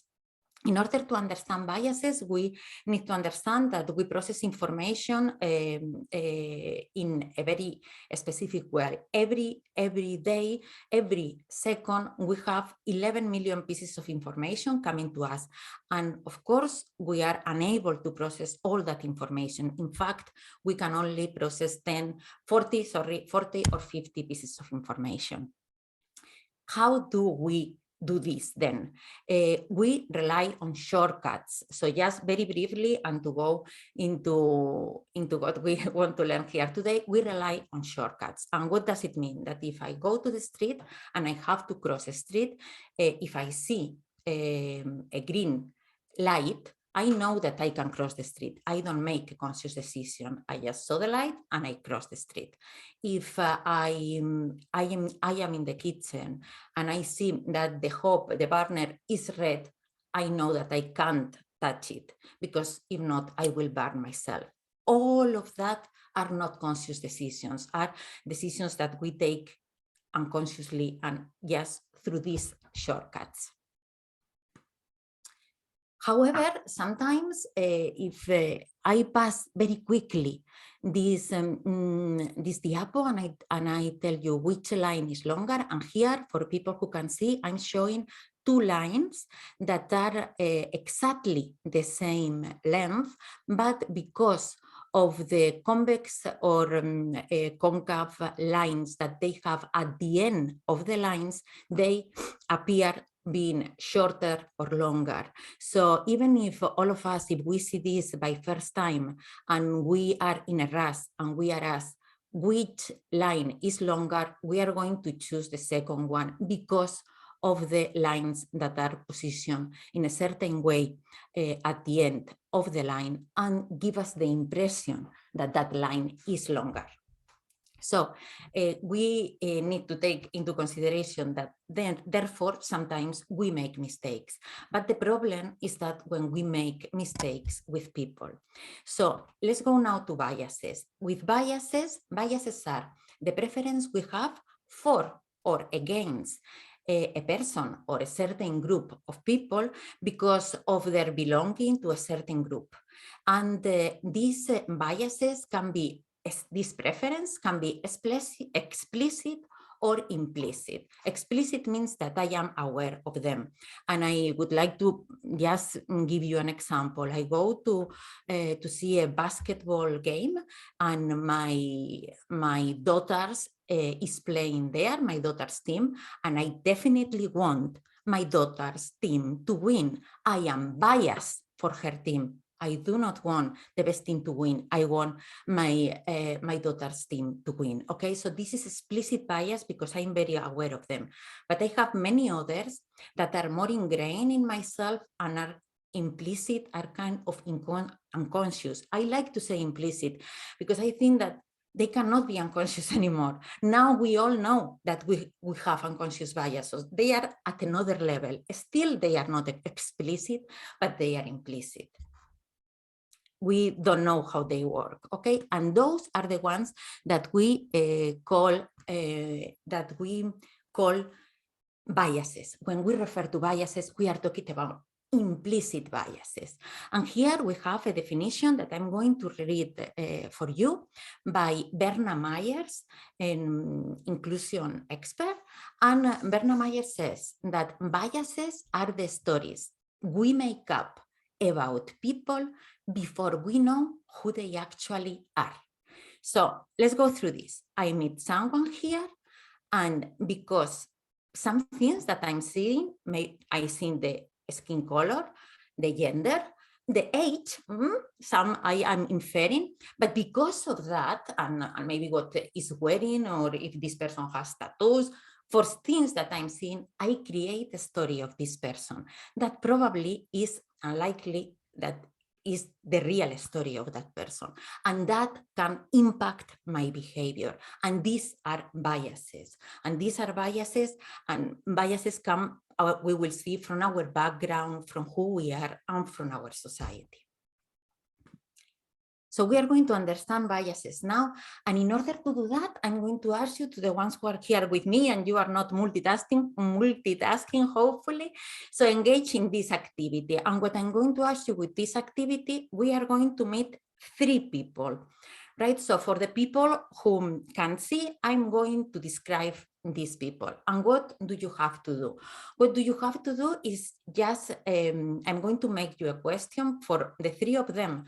They're going to be one single question that is, what is their job? And I want you just to imagine their job. I will make additional questions for the second image and the third one, but we are going to focus just on this one. So just, I'm going to ask you no filters. Whatever comes to you, you don't know, but what can this person be? What can be their job? Okay, we are going to engage in this activity. I hope everyone is ready. Someone give me a yes. And that will be great for me to go. Yes, wonderful. Gracias, Gabriela. So we are moving then to the activity. Remember, no filters. Don't judge yourself. Whatever it comes, it is. That's all. We need to understand what is this of implicit biases. The first picture, we have a white woman, young woman, probably in their 30s, with a kind of clear brown hair, long and curly, and she has clear eyes, and I would say that is more or less all, with thin eyebrows. All right, that is the first one. So we know what is her job now, and now what is his job. And now here we have a black man, also a young man, probably also in her 30s, and he has something in his hand, but we can see what is that. And he's wearing a coat, like can be like black and red, and he has black hair, probably in braid, tied up the dress, the hair. And actually with him also, what do you think is his first language? Okay, his first language. And finally, we have the third person is a woman, young woman, probably brown skin, and wearing a hijab, very colorful and pattern over a shirt, red shirt, long sleeve red shirt. What is her job and what is her religion? And if you can engage now, just saying number one, and you write down the job, two, and you write down the job, and we are considered this is one, this is two, and this is three. And if you are happy to share whatever you only if you are happy. So only share if you feel absolutely happy with that, okay? It seems that here with her, we have an agreement with the white woman with curly hair that is a student, and there we have artists for the second one and speaking French. Thank you for enjoying that. Chemist for the third one, okay, a student. The second artist English, okay, that is very good. Very good. We have very different replies also for the second one, street dancer. The first one, surf instructor. That is very good. And the third teacher. Okay. So let me, I'm trying to take this out and I can't. Okay. Let me,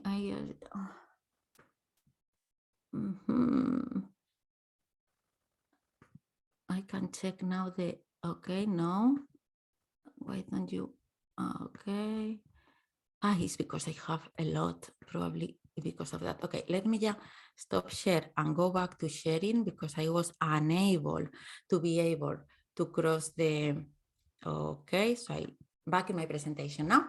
Entonces, with these three people, now they are real people. She's Debbie Reynolds. She's an American engineer, and that she wanted more girls into science. So she developed building toys for girls. And he is actually Dominican, from the Dominican Republic. So his first language is Spanish. He's very famous in Madrid, my hometown, because he is an entrepreneur and he is a hairdresser, and his clients are very famous football players from Real Madrid and Atlético de Madrid. And finally, she's Hafsa, and she's a University of Oxford graduate and also a teacher. Some of you saw her as a teacher, that's good, and Spanish and French teacher in a school in London. So it's just to understand how sometimes we rely on stereotypes of images that we see. Some of these images come from who we are. So social psychologists came with the term of biases, and they come from our background. But what we also have to consider is just understanding our background and from where we come from, and our family help us to understand our own biases. But every day we have mobiles, we have social media, we have interactions with family members, with friends, with colleagues. We interact also in institutions, the education system that we are here today talking about it, the judiciary system, the health system, and we live in a society that is still racist, in a society that is still sexist, in a society that is still sending us a lot of stereotypes, a lot of biases that came to us, and because of that, we really need to engage in a process to break them. Let me see if we have any question that I can engage. Thank you so much for all of you with your replies. Thank you very, very much. No, please, I really need to be able to. How is this possible? Why? Do you think, Nafi, that you can close my, you can't, right? It's so frustrating because I don't. What was that? Sorry. I cannot close the chat. Is there an X in the corner that you can't? Yes, yes, that is the problem, that the X is not there. Okay, let me, okay, it's something that I have to consider for next time that I open it. Okay, so hopefully, Nafi, I may ask you. Okay, so let's move now. The impact in our teaching at the school, we have seen this with the panelists, and it has been really interesting. No? Biases work in a way that we see people different to us we behave with them in a different way than those who are like us. And we see it with the examples that Yasmin gave us. So just making a question and was considered that she was going to cause trouble. And that are our biases. And Dr. Helen Deane says that we tend to consider ourselves more inclusive than we actually are. Especially with people who are not like us. So that is important. It's important that we engage in this process, because we keep going, making wrong connections through stereotypes and prejudices, and that have an impact in our students, and also definitely less expectations. The fact that we have less expectations in some students impact their lives, and we really need to engage in that.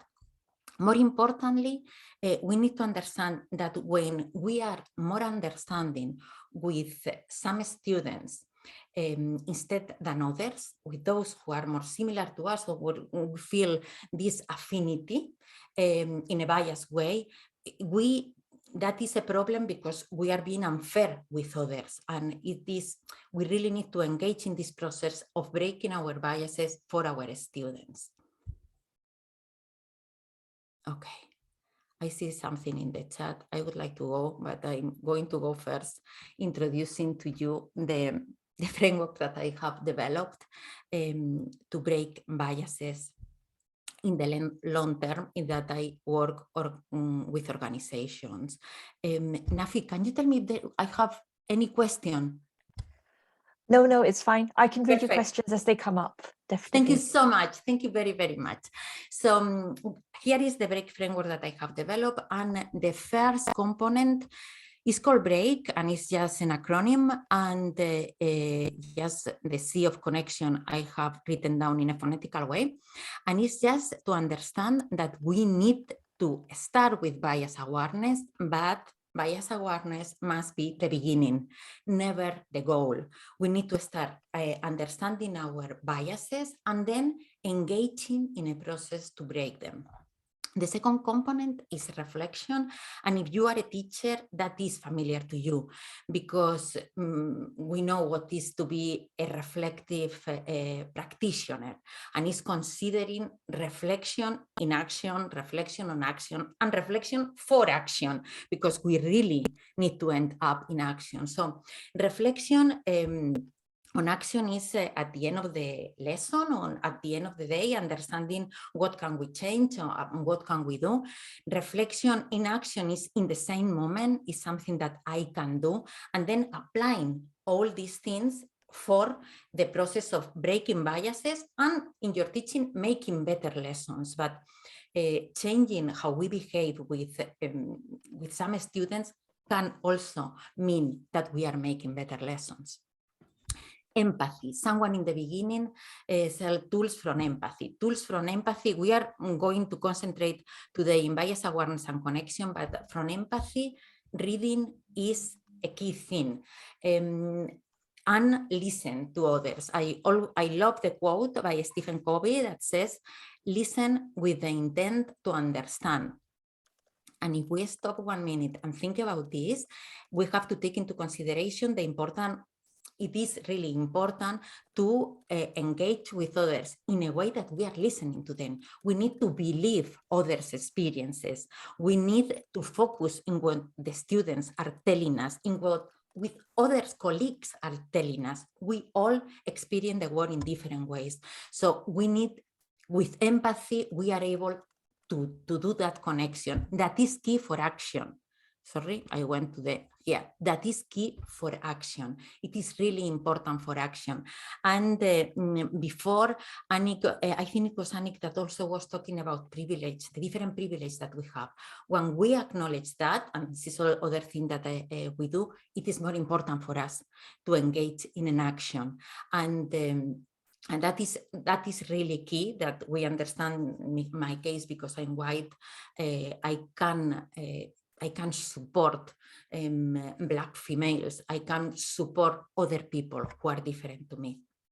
And finally, connection. And connection is connecting with the people who I'm working, with my students, with other colleagues, with the whole approach of the school, being able to connect and connect with other organizations, participate in links with other schools to break racism, to make our education system better. So this is the framework that I have developed, and we are going to focus now on just on bias awareness and connection, because we don't have the time to see more, but open to see questions later, okay? So practical tools and recommendation, and let's see how we can do in tools for awareness. I don't know if you know this, and I'm going to ask you, we love to open the chat and being able to close it. I don't know why I lost the way to close it. The implicit association test is, and I'm pretty sure that some of you already know this, developed by Project Implicit by the University of Oxford. You can take different tests in different categories to know about your unconscious bias. Is this a perfect tool? No, but it's probably the best tool we have to measure our unconscious bias. Here a note, if you are neurodiverse, if you have dyslexia, this test is reliable also for you. It could happen that you take the test and it takes you longer, right? And you will make mistakes, but I also make mistakes. So that is part of the test. The fact that it takes you longer, I contact them and engage in a conversation with them because one of the participants in my workshop asked me that. And they said that the way that the test works is individually. So it's not that they are going to make a comparison of how long you use time you use for the test. Is completely individually, and therefore is reliable also for people with dyslexia. When you take this test, and you can Google and you are going to have it, and if you want a list of resources, just email me and say educating out of racism, and I will give you a list of all the resources shared in this workshop. When you click here, you can decide the ones that you are going to take, and the other recommendation I was going to say, don't be judgmental with yourself. So the fact that you are biased or not doesn't imply that you act biased. The bias comes, but you can cut it. And I took 3 tests, and in one of them, I was highly biased. So I was really happy with the 2 first one that I took, and I said, okay, no bias here, slight or nothing, that is good. But obviously, when you get that result, it's like, that will be working. But I have to say, I learned a lot about myself, and I think this, since I took the test 4 years ago, for me it has been a process of understanding where that came from and how I could break those biases. Exploring where your bias comes from, just imagine yourself, notice yourself, be able to explore your own default, to explore your default. And with that, I mean, how do you react to people who are different to you? What comes to your mind? If this is safe for you, can you do an interview to your 10-year-old self? Imagine when you were 10-year-old, what were the beliefs of your parents? How were the dynamics at home? What did you think in your neighborhood? What was the beliefs there? Can you do something like that? It can be an important thing to be able to understand where your biases come from and break them. And the last one in awareness for me is slowing down. All right, slowing down, there is a snail here to illustrate the slowing down. I don't pretend anyone to slow down that much. I have worked as a teacher and as a manager, having a lesson and running to a meeting. I have worked in a professional setting. I know we are all running. Here I'm talking about being able to tune in the present moment, just 30 seconds, not even a minute, 30 seconds, stop there and which decision are you going to say? The student who wants to ask a question doesn't want to engage, to cause you troubles. Change the narrative, just slowing down. I think it's really, really important, and research shows how mindfulness is the importance of mindfulness to break the biases. And it's just about just being in the moment and slowing down a little bit. We are going now with connection. I'm going to be brave and open the chat, even if I will not be able to close it. I am afraid, and I apologize for that, but I want to know what you are saying. There is no way. There's no additional, we're just providing links. So I found the link for the project. Thank you so much for putting it. Thank you Laila so much. Also put links to your organization. So don't worry. I appreciate that. There is one question about where the author or the book is, where you said sometimes we're more inclusive than we actually are. Yes. So maybe, but you could also answer that later if you want to. Yes, I will answer that later for sure, because it's Dr. Helen Deane, and I will be able to write down the name there. Perfect, perfect. Well, there is no way for me to close. This has been something that I probably didn't know what to do, but should have not to do. Only the clicks, I can click here when I stop sharing. Apologies for this. It has never happened before. But okay, let's continue and start now with connection. This has been said in the very beginning of our conference, and you probably have heard it before by Marian Wright-Edelman. You can't be what you can see. This cannot be more important. We need representation, but I will say here, we need meaningful representation. It's not, if you are a primary teacher, about having a presentation where we make the effort to have diverse people. It's also going further, and which are traditional roles there. Let's break the traditional roles. Are we being able to show, I don't know, Black people in authority position, Black people as leaders, or disabled people as leaders? Are we showing females as scientists? So we really need to break the stereotypes. That is really, really important. And because of that, I brought this to you, and I know that there are subjects where this is easier than in others, but in a mathematics classroom, maybe it's about looking for people that you can talk, that are not the ones that you also talk about. So it's about, and in presentations is obviously there are some subjects like English, like history, like languages, where you can do it much more easily. Someone in the panelists, I think it was Nafi in the questions and answers mentioned the importance of storytelling to change the narrative, right? And to build belonging. And I bring here Story Mix, was created by Yasmin Richards, that is a peer entrepreneur here in Oxfordshire, and we used to be in the same network. And she created a Story Mix because of the over 9,000 children's book published in 2017. Only 4% have any Black or other underrepresented group characters, only 4%. And in a lead character, only 1%. So she decided that she had to do something about it. And imagine how powerful this is. She started working with schools, and she started working with schools and went help the children develop stories. But she was working with Mohammed, with Hafsa, with Davion, and these children, the story that they write down, it was about Tom, about John. So it is very powerful that we gave examples that they can be the leads of their own stories. And this is exactly what she's doing now, developing children's story by Black authors and by authors by other underrepresented groups. Engaging in this kind of initiatives, it is really important for the school and for the students.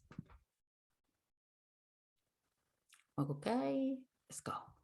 obviously you knew that I was going to say that, embedding Black contributions the whole year. And is understanding that in all the subject, there are a wide variety of diverse people who have created that subject. As an A-level, former A-level teacher, I know that we have syllabus, right? So we have set syllabus that is there, and we really need, our students really need to learn that syllabus. So if you are in secondary school here in the UK, and probably if you are in the US, you have to build, but we can always find ways to include other students and to tell our students, yes, create those discussions. Who people are included in the curriculum are why. You can engage just one day on that, or just asking someone wants to do a work, an extra work on that. And recognizing, it's important that teachers recognize the limitations of the curriculum. There is no way that all the writers are going to be there, are the ones who are there, but that there are many others. And our lives are better when we read about different people. So it's about understanding that we have to embed the contributions of everyone, the contributions of Black people, and recognizing the limitations. And that is something that we must do, because it just doesn't take long. Further connection with networks and other initiatives. It was said in the beginning by Sheza, that the importance that the school have a whole organizational approach to inclusion, right? To me, inclusive leadership is key, but it's true that the whole organization needs to be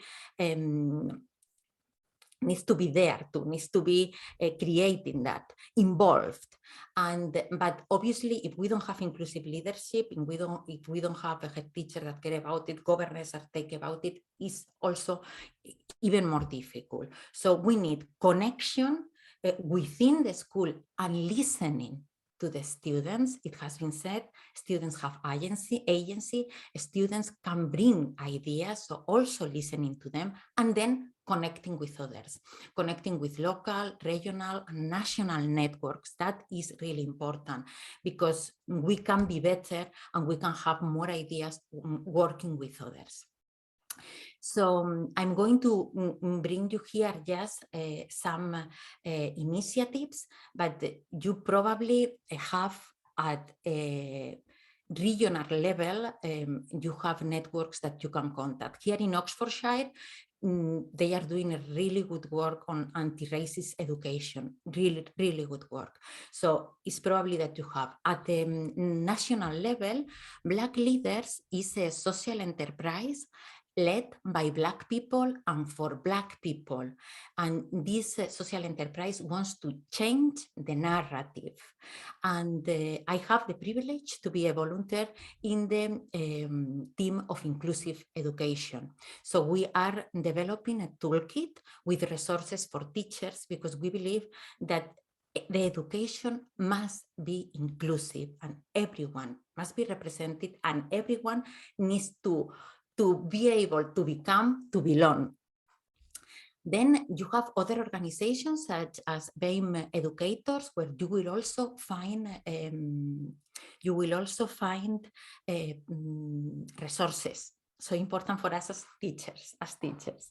And then I wanted to bring to you this initiative by Kay Rufai. He is Kay Rufai, a poet, a researcher, and very creative person. And his project is Smile. It actually hit the news here in the UK, so you have probably seen that.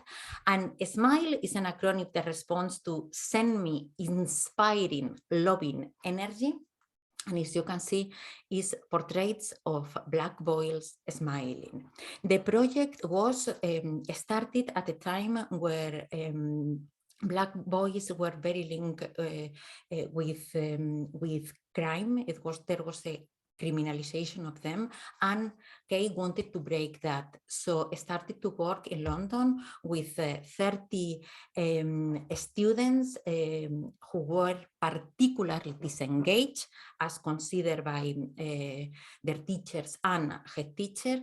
And it was an 8-week program where they work on happiness, on providing tools for to these kids to navigate their lives. And it was in a very creative way, because Kay also considers that they didn't have these opportunities. So, and through that, now he supports hundreds of children and is also brings this representation. What else we can do to connect with our students?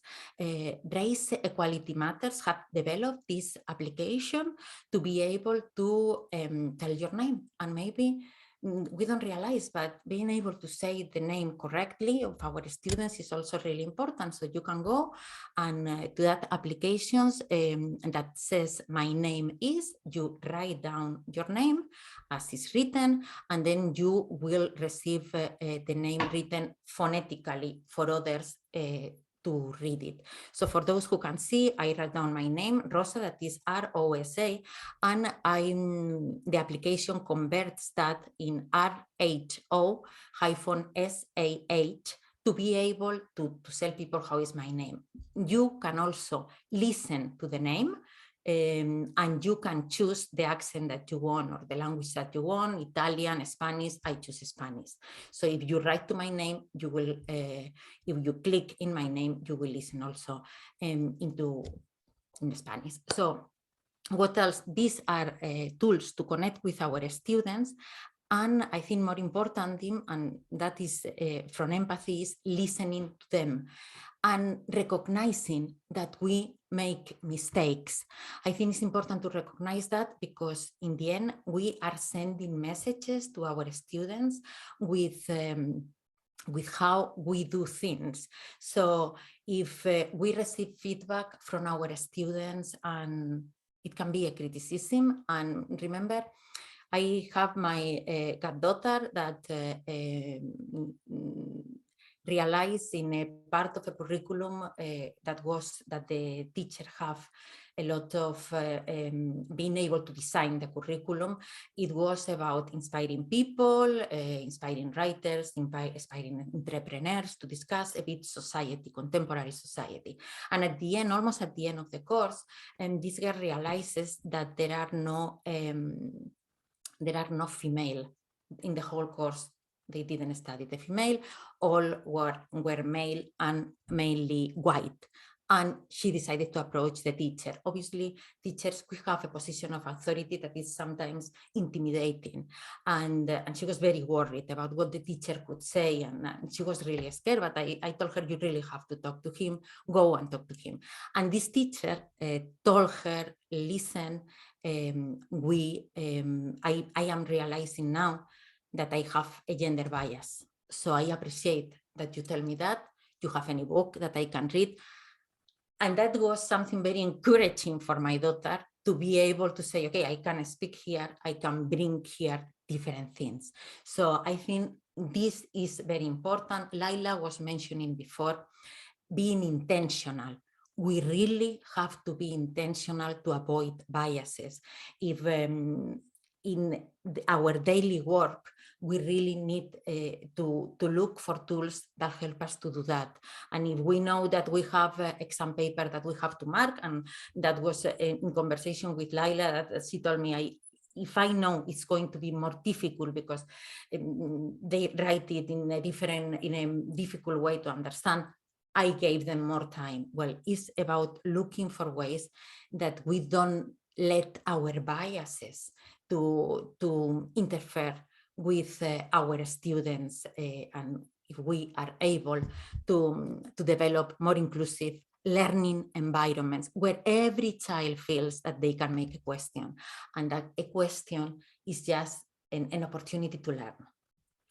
So I'm going to ask you now, what will you do differently after this session? What will you do differently after this session? And here I have written down for you, and I want to engage now in a conversation for you, but if you write that, I will really appreciate it. Here is the different tools that I have intended to provide you, and if you can write down something that you plan to implement, it's not about implementing many things, it's just being able to be intentional, choosing that tool that we think can have a bigger impact, even connecting with a network, or even discussing this further, or engaging in a process to break our biases. So if you can, and if you will, if you are willing to share the tool that you would like to implement, it will be great. And with that, the only thing to tell you, thank you very much. I am looking forward now for questions and answers, and I'm happy to engage with you in questions and answers. And here you have, you can contact me. Please feel free to contact me at this email address. You have here my website where you can go. And if you want to talk to me, schedule your half an hour session with me, and we talk. I think if there is ways in I can support you, I will happily do it. And please, we are talking about connection, connect on LinkedIn. Let's be able to create ways to support our students and to make our schools better places. I am also a governor, and I think it's important that we engage, and that together collaborations can make our impact even further. So with that, I'm going to stop sharing. And I'm going to the chat now. Let me go to the very end. I'm glad that my name is, that application has been helpful for some of you. Definitely, that's good. And yes, if you haven't done the implicit association test, I think it's a very, very good way to start, and that can be really, really helpful. So,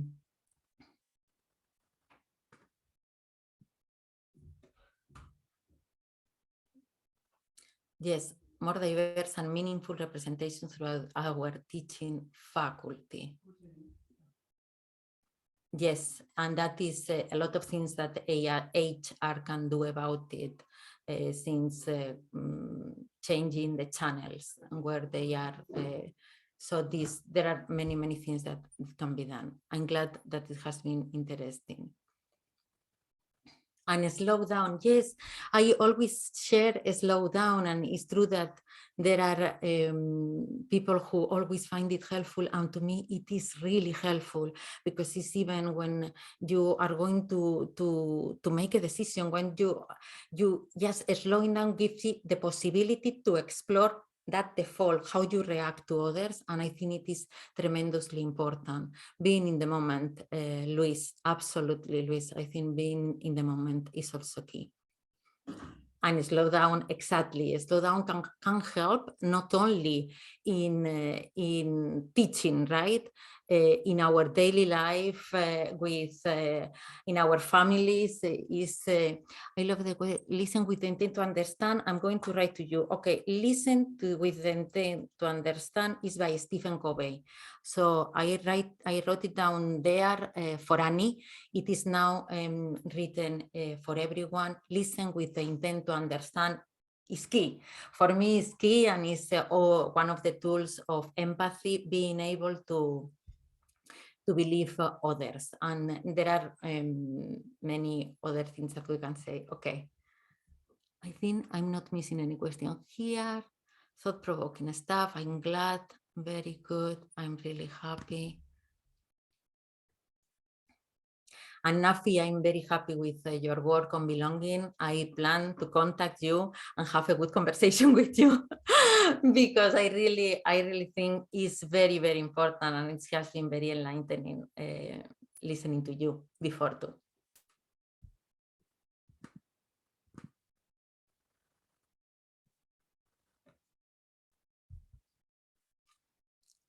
Yes, and Clara, you are completely right. I think I think they did a study in 100 organizations, and 70% of employees got their name mispronounced, and that impact their sense of belonging and inclusion completely.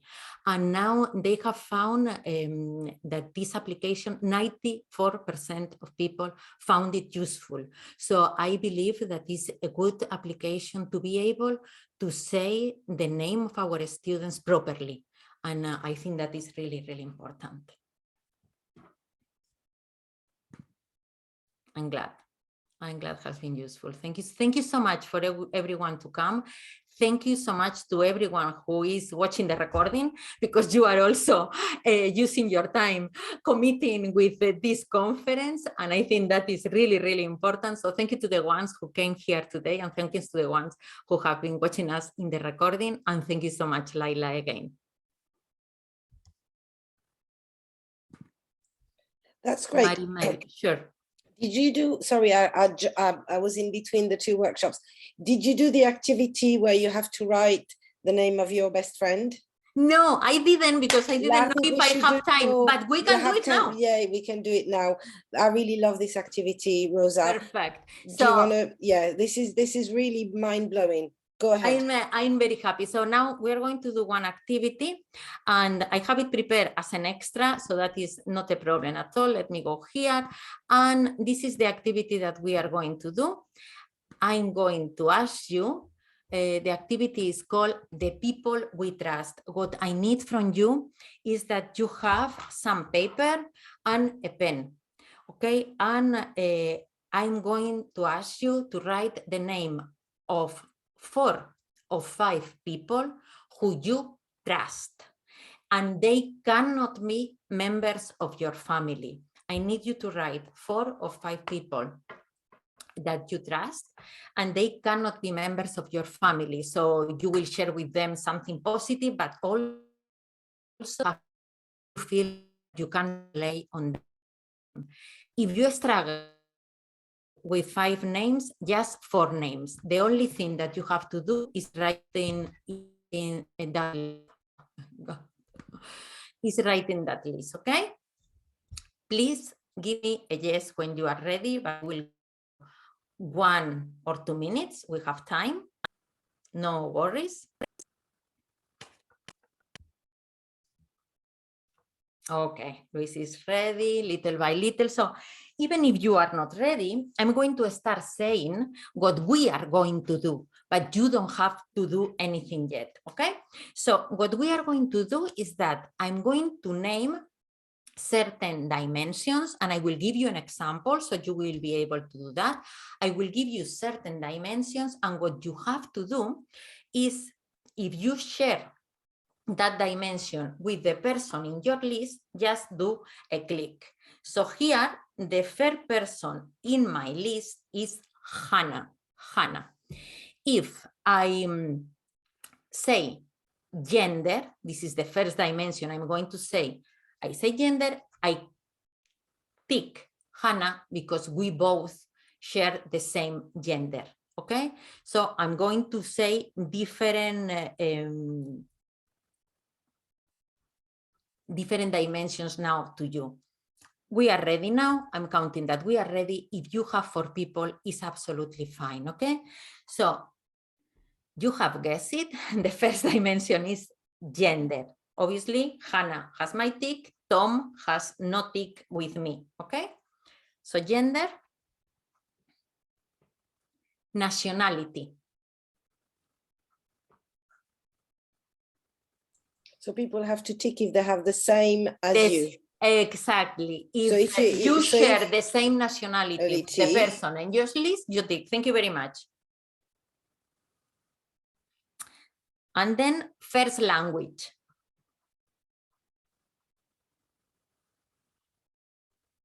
Ethnic origin.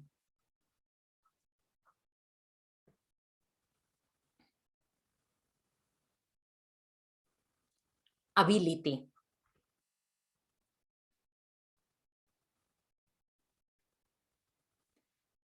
Sexual orientation, if you know the sexual orientation of this person.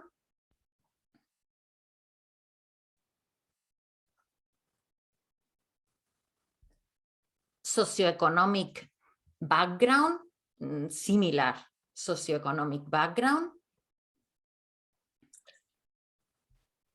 For the people who have just joined us, we're just doing an activity where you write down the list of your most trusted people who are not part of your family. And then Rosa is giving us a list of characteristics. And if we identify with them, we tick them. So for the people who have joined us, if you want to write, I think we have done now these dimensions. If you want to write a couple of names of people who you trust who are not part of your family, and the dimensions that we have done is gender, tick if you share the same gender with this person, ethnic origin, again tick if you have the same ethnic origin, nationality, first language, ability, sexual orientation, socioeconomic background, and age. And I'm going to go back with you. And age. So with this activity, the aim of the activity is to know how diverse our inner circle is, because this obviously may have consequences in how biased we are, or if we act biased or not. Even if we are not biased, it's very interesting understanding that. So I took this test after spending 17 years away from my own country, and I wrote down 6 people and 5 were Spanish speaking. What was to me really, really surprising, but it was like, wow. And it's true, there were people from Latin America and diversity there, but I mean, it was 17 years away from my country, and still I was having in this eye-opening. I am so glad, Luis, that you consider it eye-opening, because I think it is. When we don't have diverse people close to us, we tend to rely more on stereotypes, and that is a problem. We can break it. Remember that we can always break it. But, and yes, Nafi. Nafi, you had no men. I had no men. Nafi, do you want to share how you found the exercise before we close this session? Yeah, actually, I've done this exercise before with another unconscious bias presentation. And actually, I would say that thankfully, I was already thinking about this like 5 years ago. I remember having this question in my head. Maybe even earlier. Anyway, but never having an activity. And now that there's an activity, actually, it makes it like as a leader, I know that I can do this with my team.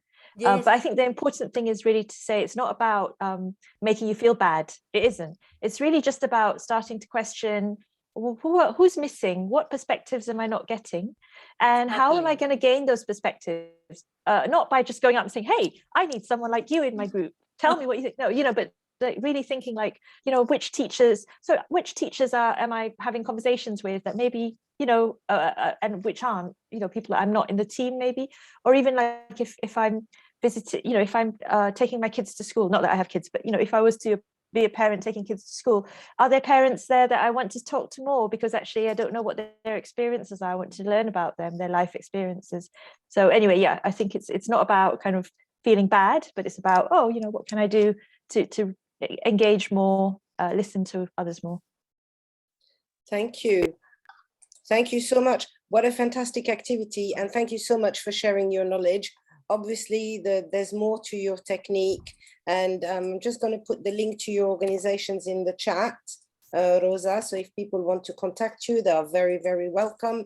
If they want to follow you on LinkedIn, which I do, and I found all of your posts very interesting, and it's good, I think, to challenge ourselves and to think about, I think we need to start being comfortable with our discomfort when we're looking at challenging ourselves and our biases. So thank you so much, Rosa.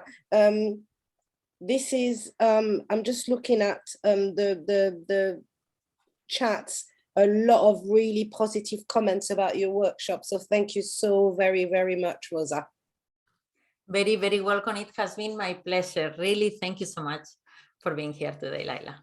Brilliant. So as if by magic, I am now going to ask Rachel and Rebecca to start their video for the last workshop. We've got Rachel joining us from the United States.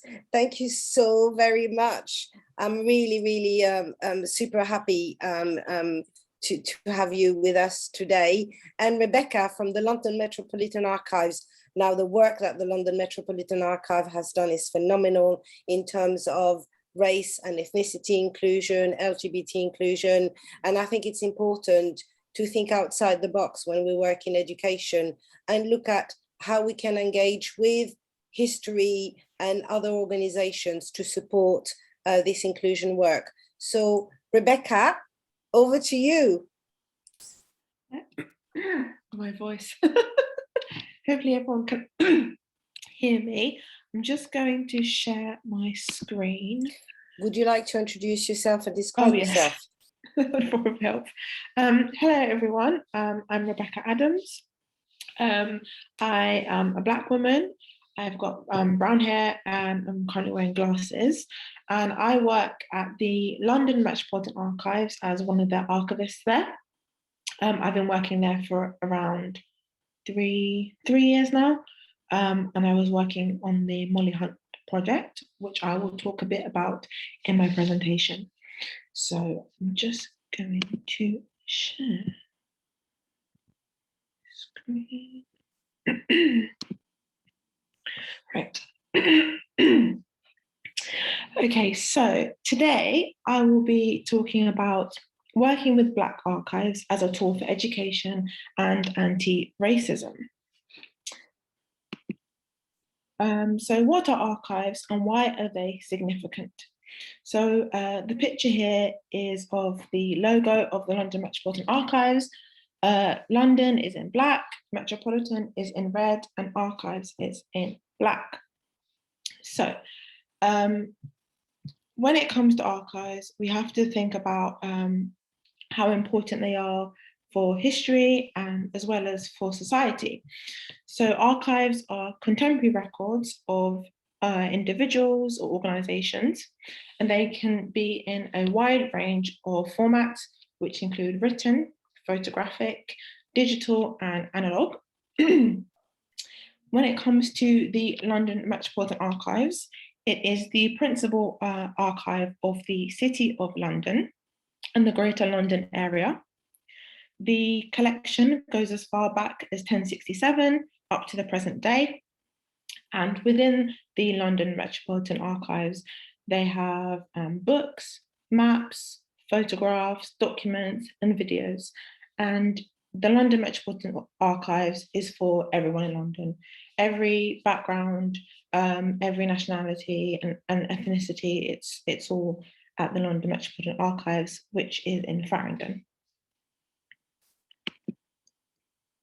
So one of the really interesting projects that the LMA have actually created was a project called Switching the Lens, Rediscovering London's African, Caribbean, Asian and Indigenous Heritage in 1561 to 1840.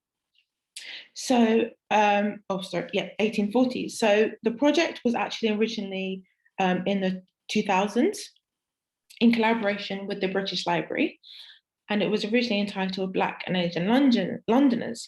And the project was for the Anglican parish registers at LMA, and actually volunteers managed to find up to 2,600 entries of individuals from of the African, Caribbean, Asian and Indigenous heritage. So we came back to it about 20 years later to have a look at the records and see kind of how we can think about the changes of language, for example. But I thought I would talk a bit more about that later on in the presentation.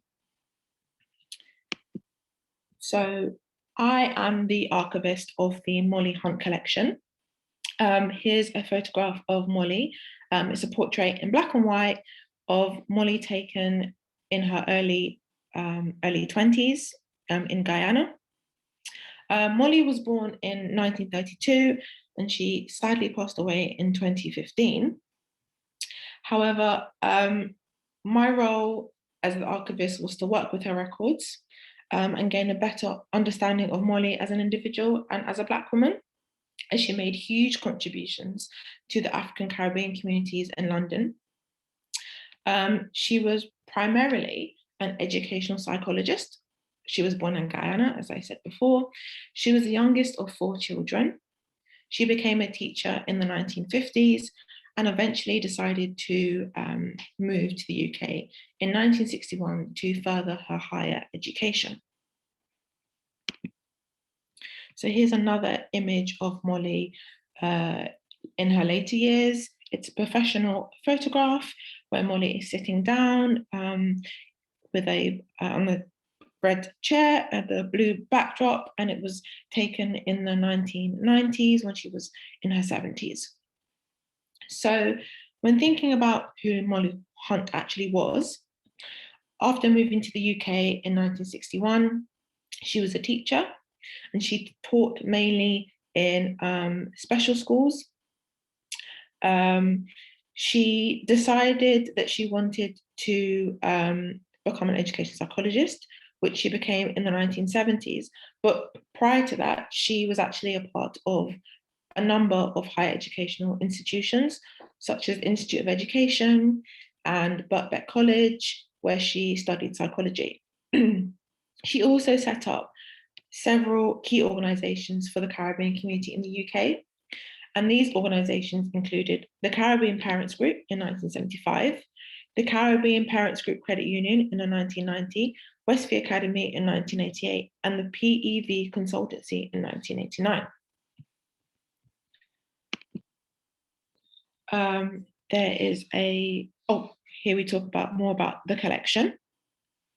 Within the collection, there's a large number of letters, paper records, there are some casework, posters, and some of her published academic work. Molly worked for the London Borough of Brent and the London Borough of Ealing in the 1970s and the 1980s. And the collection can tell us a lot about Molly as an individual, as a Black woman, and as a Black woman working in the 1960s and 70s, and the different obstacles she actually faced at the time. So we can get a clearer insight of the ways in which she educated others as a teacher, but also as an activist and educator, but also her efforts into anti-racism. She was a very big part of the Black education movement and making sure that young Black children and families were actually advocated for in the right way. One of the organisations she actually helped to set up was the PEV Consultancy. Here's a picture of the PEV Consultancy logo, which is a yellow flower with a green stem. The consultancy was set up in 1989, and it was created to supplement young children's education and development. Molly wanted to provide in-service training to teachers and other educational personnel, either in school or teacher centres and community organisations, such as parents groups. So the PEV consultancy was also very important, as it actually helped a lot of neurodivergent individuals who may not have previously been diagnosed. And Molly actually would reach out to many people and help them get the diagnosis, guidance, and support that they actually may not have gained as children, for example. So the PEV consultancy was a very, very important organisation and group. So when it comes to thinking about tools for change, archives are a very good tangible resource to learn more about the history of unrepresented groups. In recent years, there has been a greater push towards including more diverse voices within archives and create stronger relationships with community groups. And I'll give a few examples later on in the presentation. So when it comes to thinking about archives and the ways that archives can actually help shape history and shape the ways in which we can educate others, for example, we can think about the Huntley archives. There's a picture of, apologies. There's a picture of Eric and Jessica Huntley, taken in the 1950s, and it's a black and white portrait of them as a Black couple. Jessica and Eric Huntley are radical book publishers and Black political activists. They moved to the UK in the 1950s. They created the publishing company Boogaloo Overture in 1968, which published books by historian and political activist Walter Rodney. The Huntley Archives was deposited to LMA in 2005 and was one of the first major African Caribbean collections at LMA.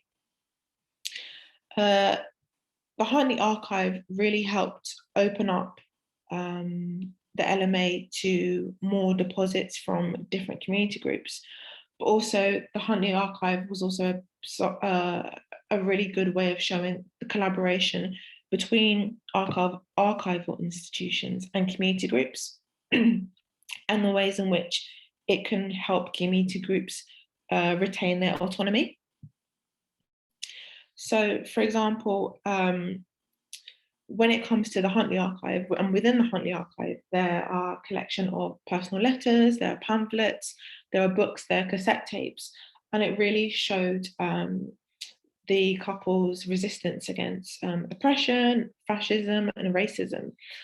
But the collection is also used a lot when it comes to outreach. So it's used a lot for school groups, for example, it's used a lot in different exhibitions.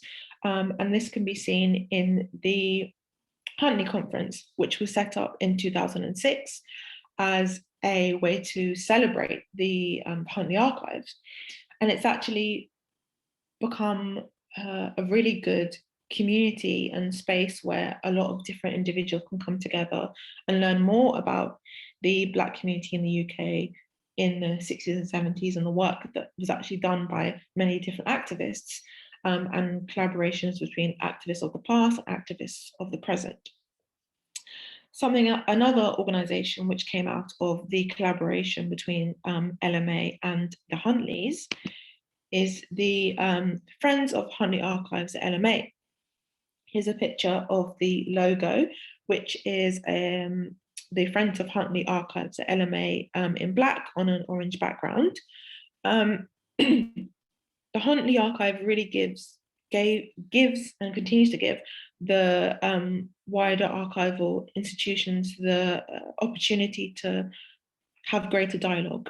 For example, because due to the creation of FALMA, or the Friends of Huntley Archives, in 2013, there has actually been even more autonomy for the Huntleys to be able to use these their records and their materials for different reasons. For example, there was an exhibition called The Colour Bar, which used the Huntley Archives to explore the history of the Huntleys, the obstacles that they face, their triumphs, for example.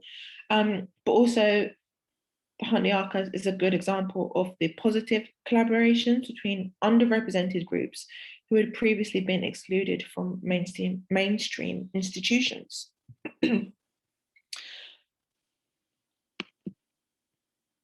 So I'm also, in terms of switching the narrative, I'm going to talk a bit more about Switching the Lens project, which I talked about earlier. So once we actually came back to the Switching the Lens project around 20 years later, LMA decided to bring together a group of staff and volunteers to think about the terminology and how terminology has actually changed from the early 2000s. So we all decided on a more inclusive name, rediscovering Londoners of African, Caribbean, Asian, and Indigenous heritage. rather than just Black and Asian, as there were actually a lot of different ethnic groups actually within the records, which also needed to be presented. So we also wanted to show a more diverse view of London in the 16th and 17th century, and wanted to do away with the obscured idea of London's historical populations, which previously had upheld the narratives constructed by colonialism of London not necessarily being particularly diverse. There may have been a few people coming in and out of London, but actually, when you look at the parish records, you realise there's actually many, many, many more individuals of different backgrounds in London than previously thought. So LMA was really trying to think about how we could actually look at our records, look back on our records and think, how can we actually change that? How can we actually move towards thinking about better language, terminology, and general diversity within the collections that we actually have. So in this slide, there's a picture of the logo of the University of Glasgow and the University of the West Indies.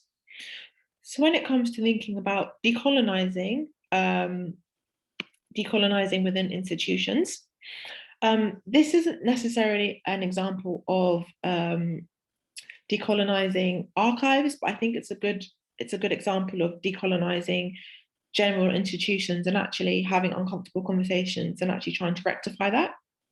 So in recent years, there has been discussions around decentering whiteness within the archives.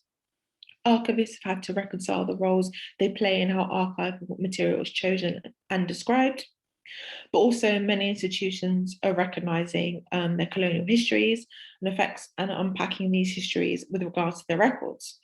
And one example of this is the University of Glasgow.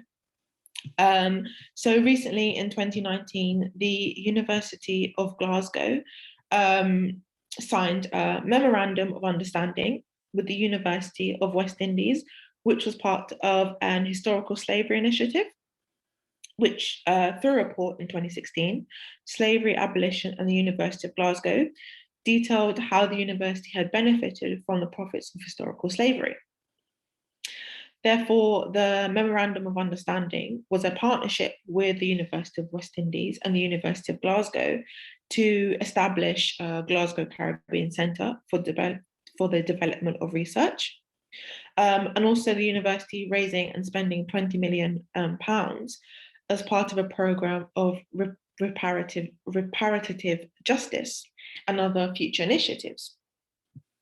And while this isn't necessarily about archives, we have to think about the ways in which archives hold historical and particularly colonial records, and also show records of the oppressor rather than the oppressed, and the ways in which different historical institutions who obviously hold archives can actually look back and think about the ways in which their institutions have benefited from slavery, for example, from war, and other events, which means that maybe we need to go back and think about, you know, the ways in which we talk about language, the ways in which we actually collect materials, the ways in which people of the past have described certain materials, for example.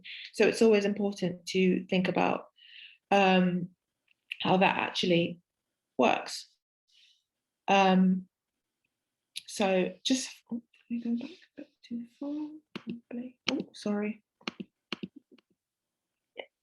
So finally, I thought I would just do a short summary on kind of thinking about how archives, and specifically Black archives, are essential tools for educating society about wider history and anti-racism.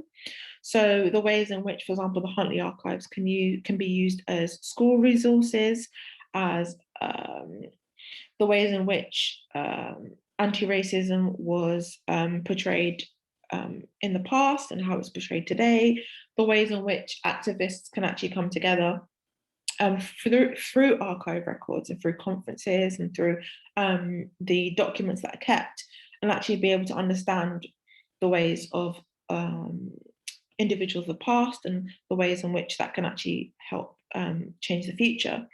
But also thinking about access, so enabling greater access and the use of archives for researchers from marginalized backgrounds, and also continue to encourage collaborations, better understanding of context, and safer community spaces for groups who actually want to look at these archives. As many of the records can actually have quite offensive language, quite archaic language, and thinking about how we actually provide spaces for groups who actually want to look at these records. And also thinking about collaboration and going out into underrepresented communities, and how archives can help forge stronger connections and greater trust between underrepresented communities, but also thinking about how historical institutions can reflect and make sure that their archives are actually a proper reflection of the current society in which we live. Thank you for listening. Thank you so much, Rebecca. What a fascinating presentation, and we're getting so many really, really positive comments in the chat. Someone would like to have the link to the archive. They want to use it in their classroom. Is it possible for you to pop it in the chat? You're on mute. Yeah, I'll do that now. I'll get the link to. Fantastic, Rebecca. Thank you so much. Really, really complimentary. And it's true, actually, what you were saying earlier about old language can be very, very offensive, even within the LGBTIQA+ community, you know, the way we were referred to in the past, and it's the same. So I'm really glad that there is a movement from your archives and hopefully more archives to switch the narratives. How has the collection been used in schools from the practical level?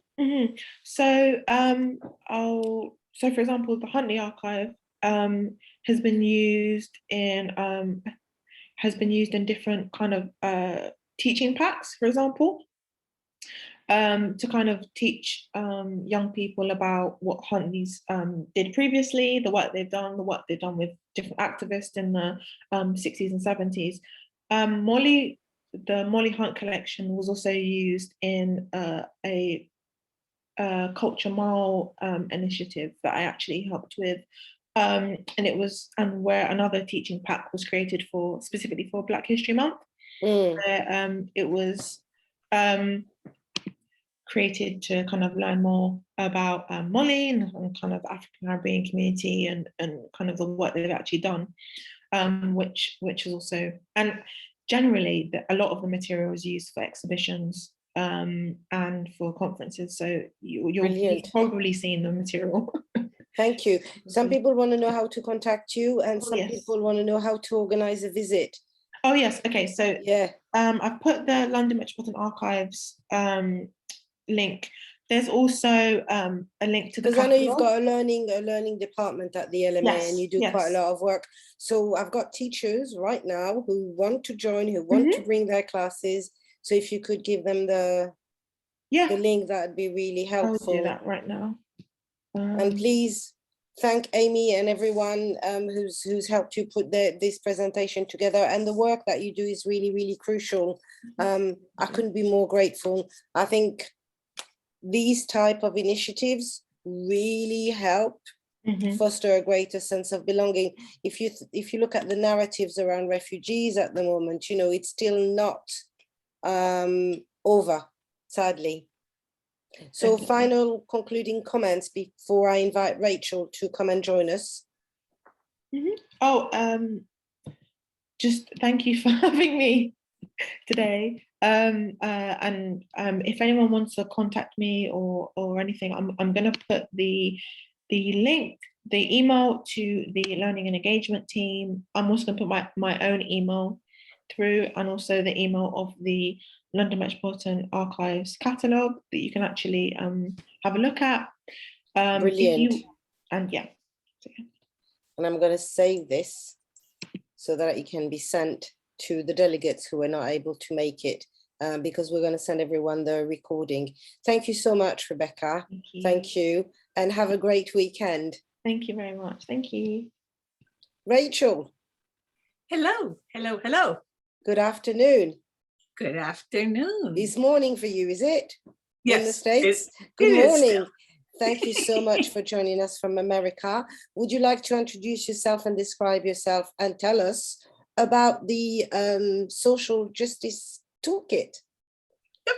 Okay, well, hi, I'm Rachel. I'm an older, significantly older white woman from the United States, Cape Cod to be exact. I use she, her pronouns, and I have long, and actually it's very long, gray hair. My background is in education and the arts, along with writing. Specifically, I work in painting and pottery and photography, all of which you'll see on the website. I'm in front of a mural that I painted of the peaceable world. I did it in 1990, which is around the same time that I started the Clothesline Project, which is a project that documents violence against women. It's lines of individuals who have personalized t-shirts, hang them on the line. Each line is organized independently, and there are lines all around the world, including in England. I think there are quite a few lines in England, but universities will pick it up and so forth. But for the last 20 years, I've been working on racism. And, you know, as with many of people like me, you know, at first I sort of concentrated out there, right? Until it became real clear to me that I actually had to start with some internal stuff first. So today, both get incorporated into my work, which is the foundation of the Tools for Racial Justice websites. So I'd like to start sharing my screen and show you a little bit about how to navigate the site. And I think I'll just go for this full screen. So this is the beginning of the Tools for Racial Justice website. And please note that this website is designed for white people who want to look at racism and work on it, and to understand the aspects of that we all carry. People of color are invited to provide insight, feedback, constructive criticism, and also, of course, to share the website with white folks they know who they think it might be useful for. The goal of this website is for everyone to be treated with respect and with dignity, for everyone to be able to feed their families, to vote, for both community members and the police to be able to get home safely. We feel that the clearest path toward loving, toward beloved community is to do this work, to develop a community where everybody belongs. This is the front page that begins the toolkit, and at first, there's an overview of the philosophy behind the work. Then you'll see, and I don't know why this is coming weird, but it is, links. These are links to various sections of the toolkit, and they start with pictures of clay in their raw state to the finished bowl, and within this are various subsections,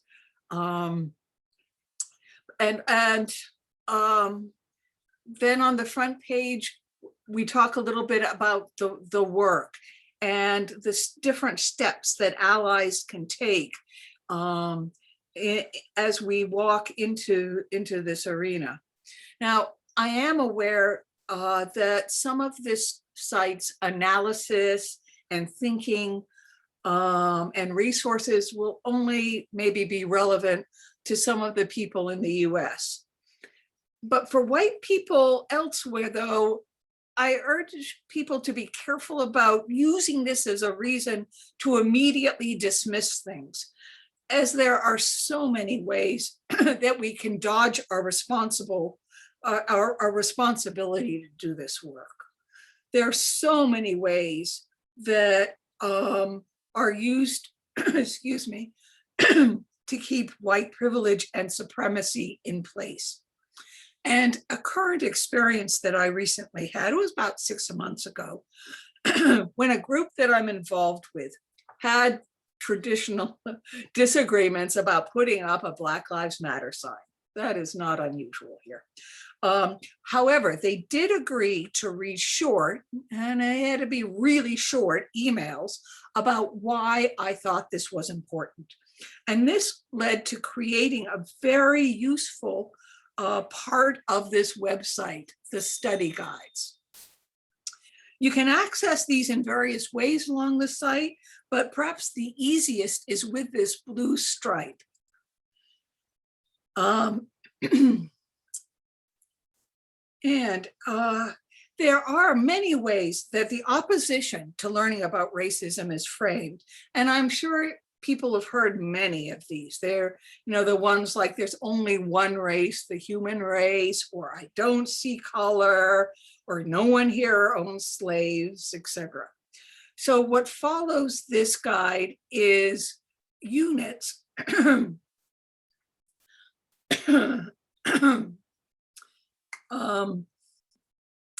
and of different subject matters. This one that I started with challenges the assumptions that lynching was predominantly in the US southern states and that it happened in the late 1800s to early 1900s to hundreds of people. But unfortunately, as this map illustrates, there were nearly 6,500 lynchings that have been documented, and it happened right up till December of 1961. It happened in northern states as well. And although the term isn't often used, they also happened in Britain as well. Could you describe the map for the benefit of people who can't see? Oh, thank you. Please interrupt me anytime for this sort of thing. The map is from a website, and I think I have the link here. So there is a link in this section that will take you to this map. And it's a map of where lynchings took place.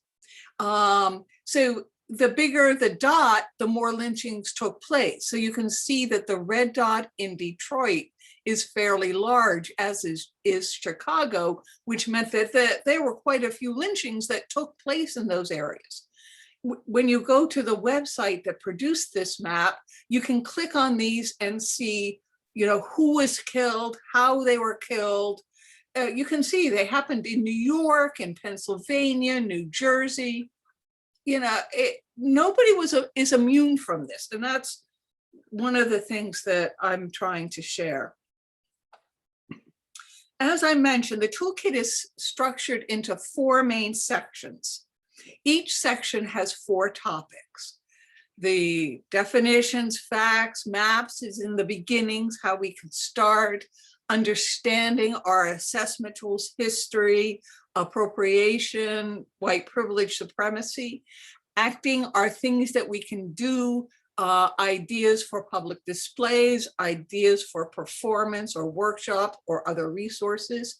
And finally, becoming, where it is that we vision for our future. But in each of these, it can be a little overwhelming. Definitions, for example, begins with the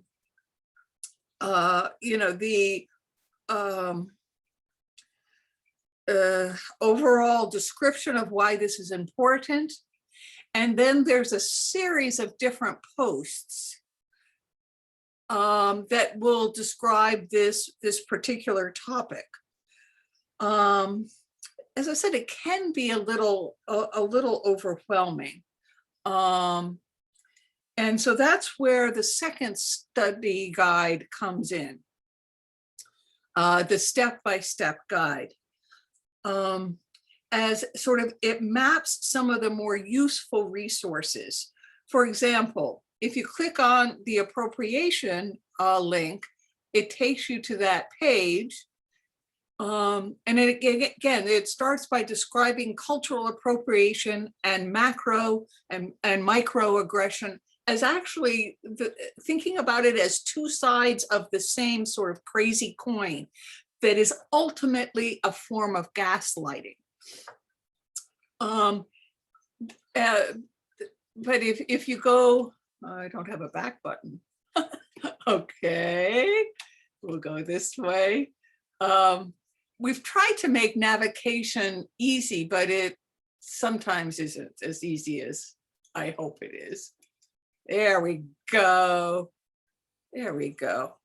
So in the step-by-step guide, you'll see that here there's only 2 that are suggested. So you can start here, go through them, and then if you want more, you can go to wherever it takes you.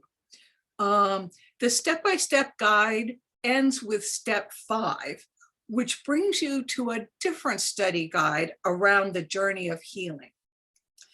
This website of the Journey for Healing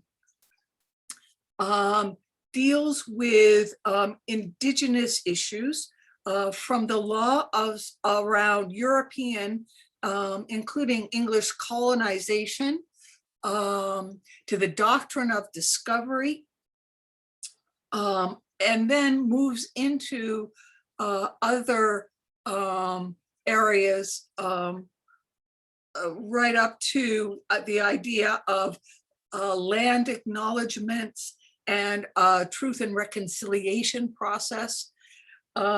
Visually, on this site, there are 3 main sections. There is the harm section, there's the healing section, and wholeness section.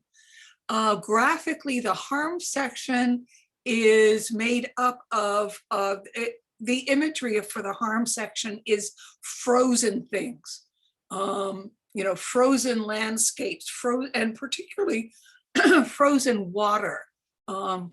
Being Cape Cod, we got a lot of water. So, oh, something happened. That's fascinating. I think we've got a few questions for you, Rachel, if you don't mind. Okay.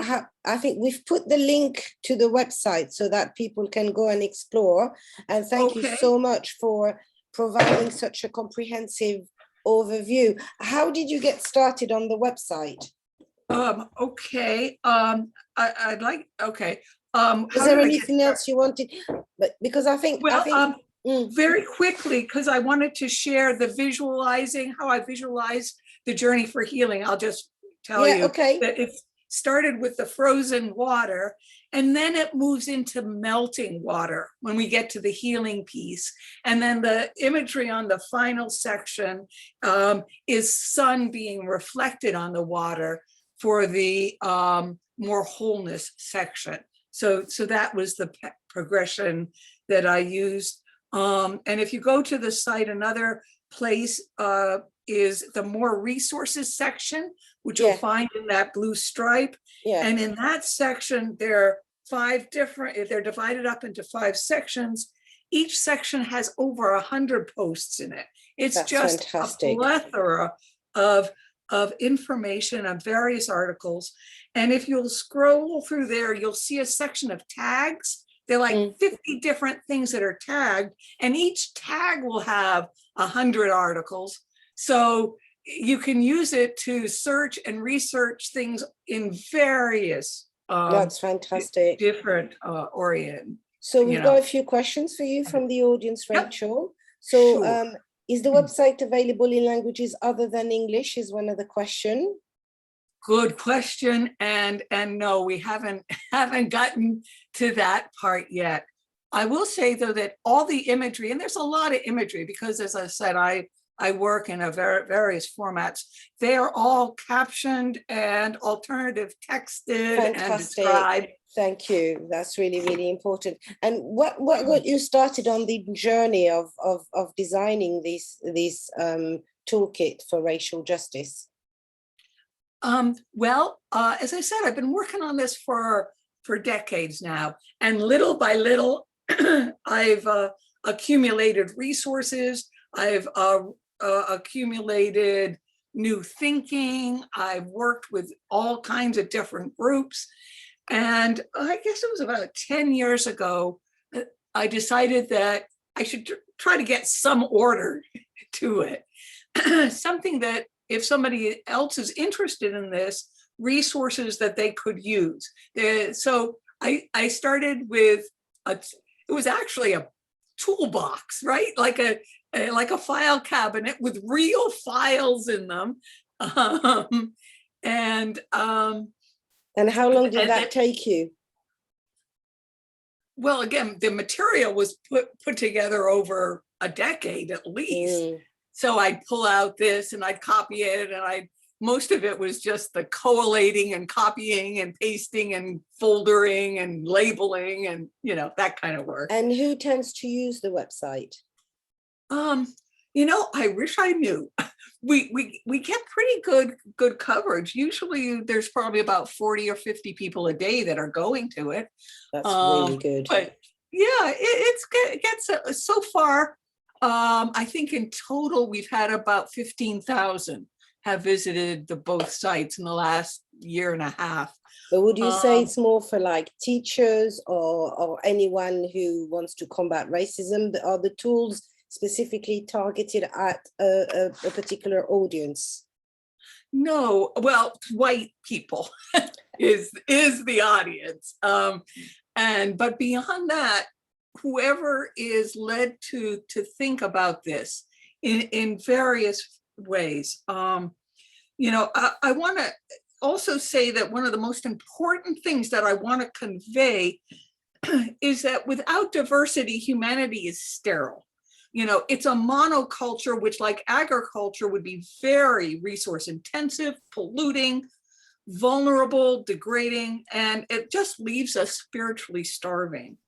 And the reality is, and this is something that I try to convey in the website over and over again in various ways. The reality is that every one of us is really complicated. You know, we're both fabulous and we're flawed. And when you look at somebody in this country like Ruth Bader Ginsburg, you know, which people hold up as this wonderful feminist icon, well, her record on racial justice was not good, actually. It was actually really pretty bad. Excuse me? Sorry, no. Keep going. Sorry, Rachel. I was inviting Dr. Nafisah Graham-Brown to also engage with the conversation. Oh, thank you. Okay. Yeah, thank you so much, Rachel. I'm finding it, like I said in the chat, it's fascinating, and I really like your 10 commitments for equity literacy. That's on the website. You know, I think they're really useful for us and for educators, really. And as you say, people who maybe pass as white or identify and recognize there's some privilege there, that, you know, to use those 10 commitments, I think are really useful. So thank you so much. You know, the website I find is fascinating. Although, yes, it's set in a very a US context. I think there's so much there that can be applicable to other contexts as well. But Nafi, you're based in the States now, so you know you can help. Like we're finishing with America. We started off with you in America, and we're finishing with you in America. Rachel, was there anything else you wanted to say about the website, or any recommendation you wish to give to people? Well, go and play around with it, and give the comments and suggestions. You know, because, you know, no matter who we are, we're always able to grow. You know, we're always able to learn, to more fully appreciate sort of the beauty and the incredible strengths of our differences. You know, and that is what keeps us belonging to this human family. You know, it's okay that we're going to make mistakes, because that's who we are. And it's, you know, just a aspect of no matter how much gray hair you have, you know, growing and learning. And I'm hoping this can be a piece of that. Thank you. You're welcome. Thank you so much. No other questions? Then I'll... Nafi, did you have any questions for Rachel? You're on mute. No, just to say thank you. And yeah, I just wanted to raise the points that I made there. That's all. Thank you so much. Thank you, Rachel. Yeah. And it's been a real pleasure to have you in the conference. So we have now come to the end of our Educating Out Racism conference, and we're going to do the closing remark, and waiting for PJ Samuels to join us for the final performance. So Nafi, over to you.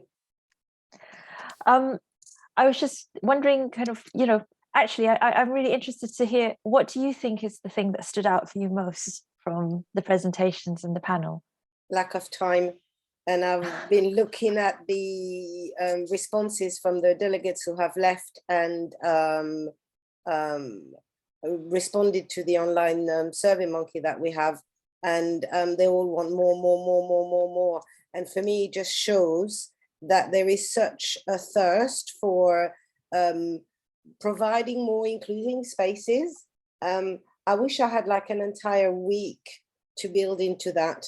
I'm looking at PJ's here. I'm looking at the comments. So Luke Davis, who's the director, COO of Diversifio and was running the workshop on diversifying recruitment, is stating, wonderful conference, completely inspired. Thank you, Luke. So for me, what I'm taking away is the keynote was phenomenal, and it really got me thinking and reminded me of activities that I used to do in the classroom. Like I created the Soul Museum when I was at Morley College.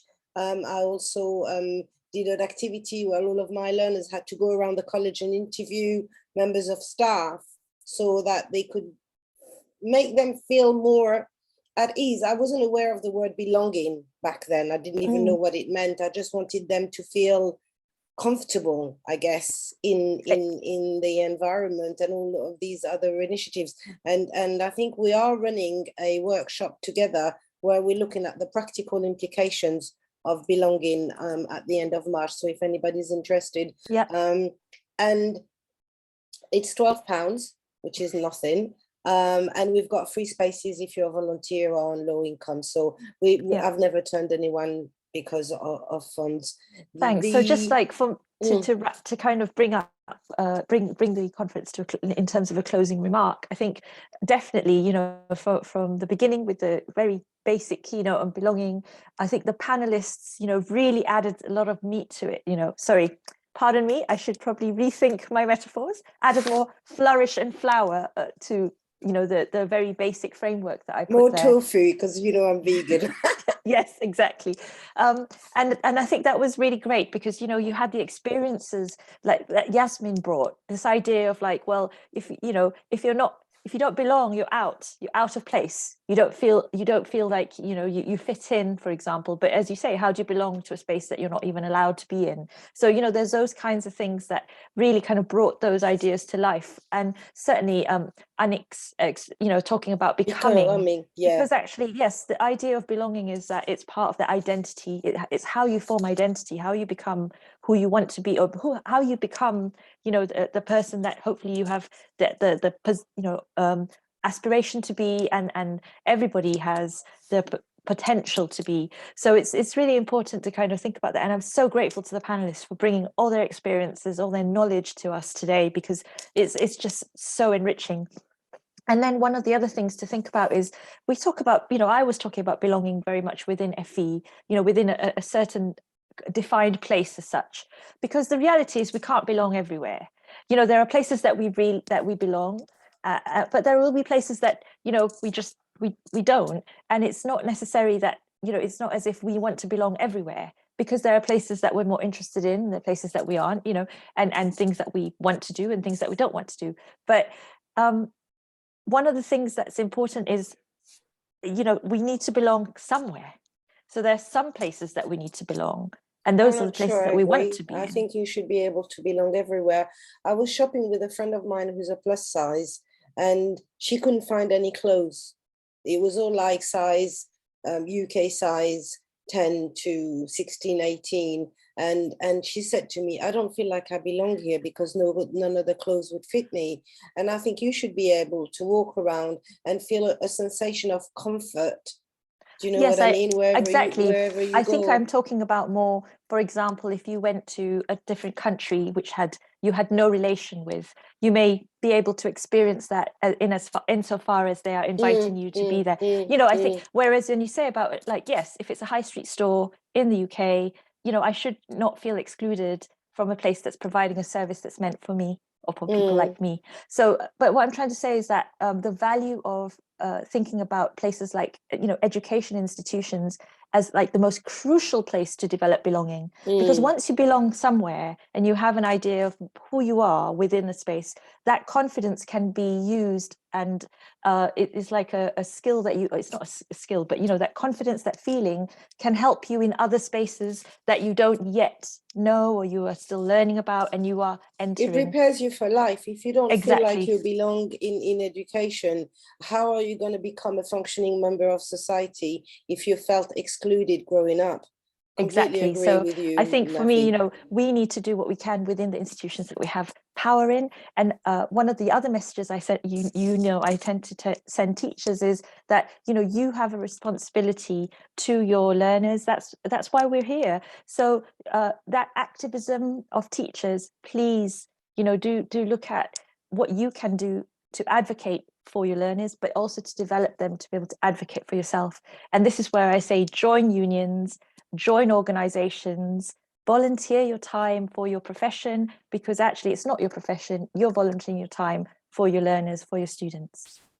Yeah, but that's another conversation around privilege, Nafi, but thank you. I've noticed that there's someone called Hannah Ramadan who does fantastic work, and they have put the link to their organization, and so please contact people who are here are also doing fantastic work, and I'm a great believer of amplifying everybody's voices.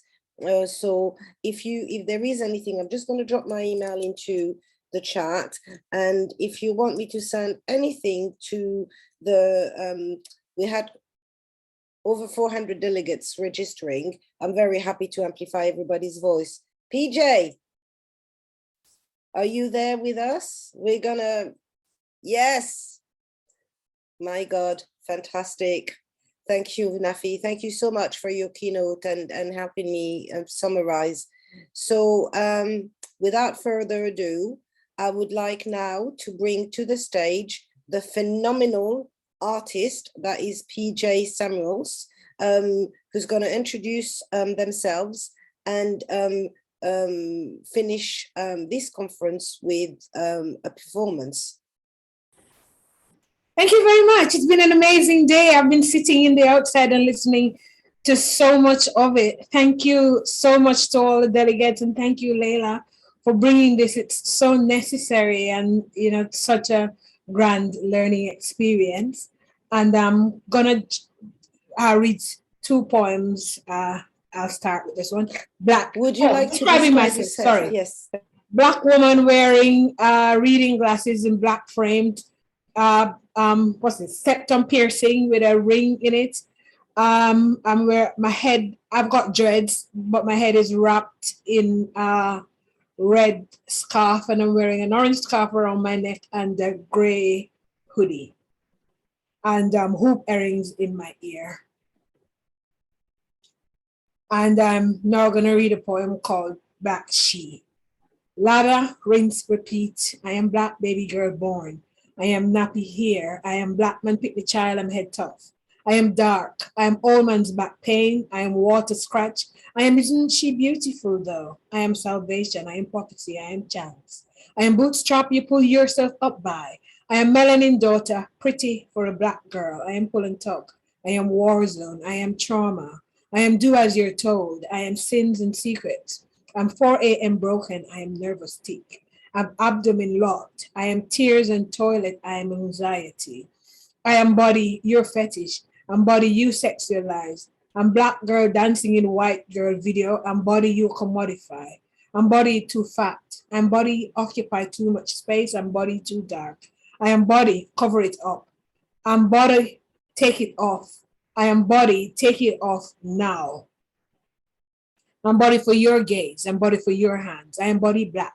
I'm body black and blue. I am body beaten with your hands, your lips, your lies, your whips. I'm body contentious. I'm body never simple. I am naked picture on your wall. I am notch on your bedpost. I am symbol. I am a lady wouldn't do that though. I am get on with it. I am dinner ready. I am your ugly. I am your stupid. I am no one else will want you. I am black eye at 5. I'm walking to doors. I am fall downstairs. I am broken hand. I'm shattered femur. I am missing teeth. I am clumsy. I am accident. I am never again. I am I love you. I am you made me do this. I am apology and regret. I am dialogue interrupted. I am silence. I am she asked for it. I am objectified. I am childbirth. I am messy things. I am stretch marks. I'm happiness deferred. I am sleepless nights, terrified. I'm saying hallelujah and fingers crossed. I am fervent prayers. I'm matriarch of black boys, dead. I am coulda, woulda, shoulda. I am sorrow. I am bend and twist. I am gripping belly pain. I am him at the funeral. I'm solidify. I'm in bed for 6 days. I'm mental health intervention and pathology. I am prescriptions. I am self-medicate. I'm the joke that hung around too long. Everyone had stopped laughing. I am, thank God, I'm not her. I am shame. I am carry the weight of the world. I'm meritocracy. I am token. I am put your back into it, girl. I am guilt and apologies buried. I am elegy. Platitudes. I'm too little, too late. I am graveyard. I am tomb. I am rest. I am woman. I am resurrection. I am woman. I am life. I am woman. I am damn marvelous. Lather, rinse, repeat. I am black baby girl born. Thank you. So the next piece I'm going to share with you, which will close out, is I'm going to share my screen for that. Your dancing in possible places, your deliverance before anyone prayed, your seamless segue from blues to jazz, your music, your fingers on life guitar, baby strum, let the unasked question hang, interrupting space like Christmas baubles, let them spin, because you are answer. You are answer. You black magic miracle human, you slay. How could you not know?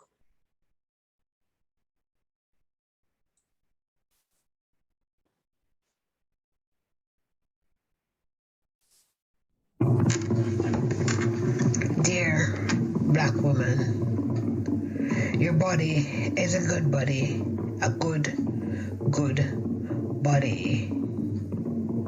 A wholesome vessel making space for the existence of you.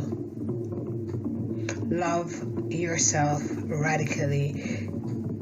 Make peace with your body. Call a truce. Interrupt the systems of violence and power that profits from your self-hate, that distances you from yourself. Dance is holy, an act of cleansing, a ritual of movement, worship at the altar of you. You're a harvest of forevers, a Eucharist. Lean into joy, into ecstasy, be one with your breath. Claim ownership. Your body belongs to you. You live in a world that begs you to be at war with the holy of you, that tramples on the beauty of your tangible existence. Reclaim your whole self. Who taught you shame? Where in your body are you wearing an apology? Are you erasing parts of yourself? So much has tried to kill you, warrior woman, and failed. Celebrate, come, dance with me. There's room in my love for you, all of you. Bring your everything to the party, kick off your shoes and dance. Feel the ground under your feet holding you, supporting you, thanking you for presence. Be present. You're the gift, you're the prize, you're the present. Give thanks. Before the mirror, dance. In the crowd, dance. On your own, dance. With music, dance. With no music, dance. Stamp up a storm and thank your wonderful body for all it gives. The pleasure it brings. The smile on your face, the skin you're in, your hair. You belong. Your love. You're the rapture. The reason your ancestors live. A choir of answers. You're everything. Everything. Dance.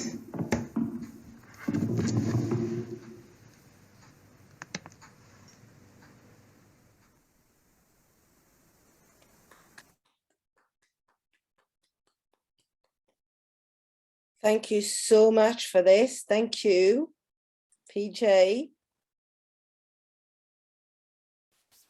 Can you put your video back on? I'm just wondering if people want to connect with you, they want to commission a performance, where can they join you? I am putting my link tree in the chat is what I'm doing. Right, I'll put my link tree in the chat. Thank you, thank you. So I'm just looking at, people are clapping, bravo, awesome, amazing, heart, I'm loving, I am love for your poem, heart, heart, heart, heart, this is phenomenal.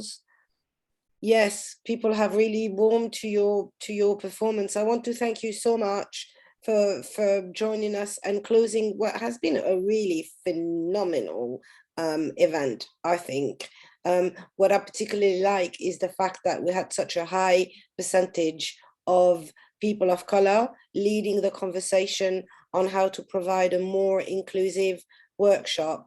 And that is given a voice to people who would normally be heard in that way. So thank you so much for closing this. Nafi, any final remarks before we end this webinar? No, I'm still, not recovering is the wrong word. I'm still basking digesting in the pleasure of your performance, PJ Samuels. That poem is just amazing. Thank you so much. And I love how it feels like it does bring us full circle. You know, that the themes in that poem feels like they're things that we've been talking through all the way through our conference. So thank you so much for that beautiful, beautiful piece of art. Okay, well, I'm going to thank you so much for having me. Thanks everyone, and for having the conference. Thank you. No worries. So I'm going to thank all the people who have been here. Some of you must have been here since the very beginning. That's a very long time for you to stay. That poem should be read, everyone, and definitely young people. Yes, and PJ has put their link tree in the chat, so you can connect with them. And you can also use their poetry in school and encourage people to be more creative. Thank you so much. I think I need a cup of tea now because it's 1800, bang on time, UK time. Nafi, what time is it in America? It's actually everything's on UK time here. It's 1 o'clock in the afternoon. Thank you very much. Thank you to all of our panelists, all of our contributors, everyone who's made this possible. And please complete the survey. When you leave, there's a Survey Monkey, but we will email you the link to the recording as well as the Survey Monkey. Your feedback helps shape the next Educating Out conference, which will be in October. And we're also encouraging you to make a pledge. So you've come to this conference, and so what? What are you going to do about it? Because as teachers, we like assessing impact, don't we, Nafi? Yes, exactly. Have we met our learning objectives and outcomes today? I think we have. Thank you so much. And I just Bye-bye. want to say thank you so much to Laila. Laila has single-handedly started these conferences. I've only recently given her a little bit of help, but nothing as much as the time that she puts in. As you can see, we try and make the conference free, which means that often you're unpaid for your time to do this. So I just want to say thank you from myself, and I'm sure many other educators out there and people who come and join the conference and are able to benefit from it. And we really hope that we can carry on with the suite of conferences into the future. So your feedback is so important, everybody.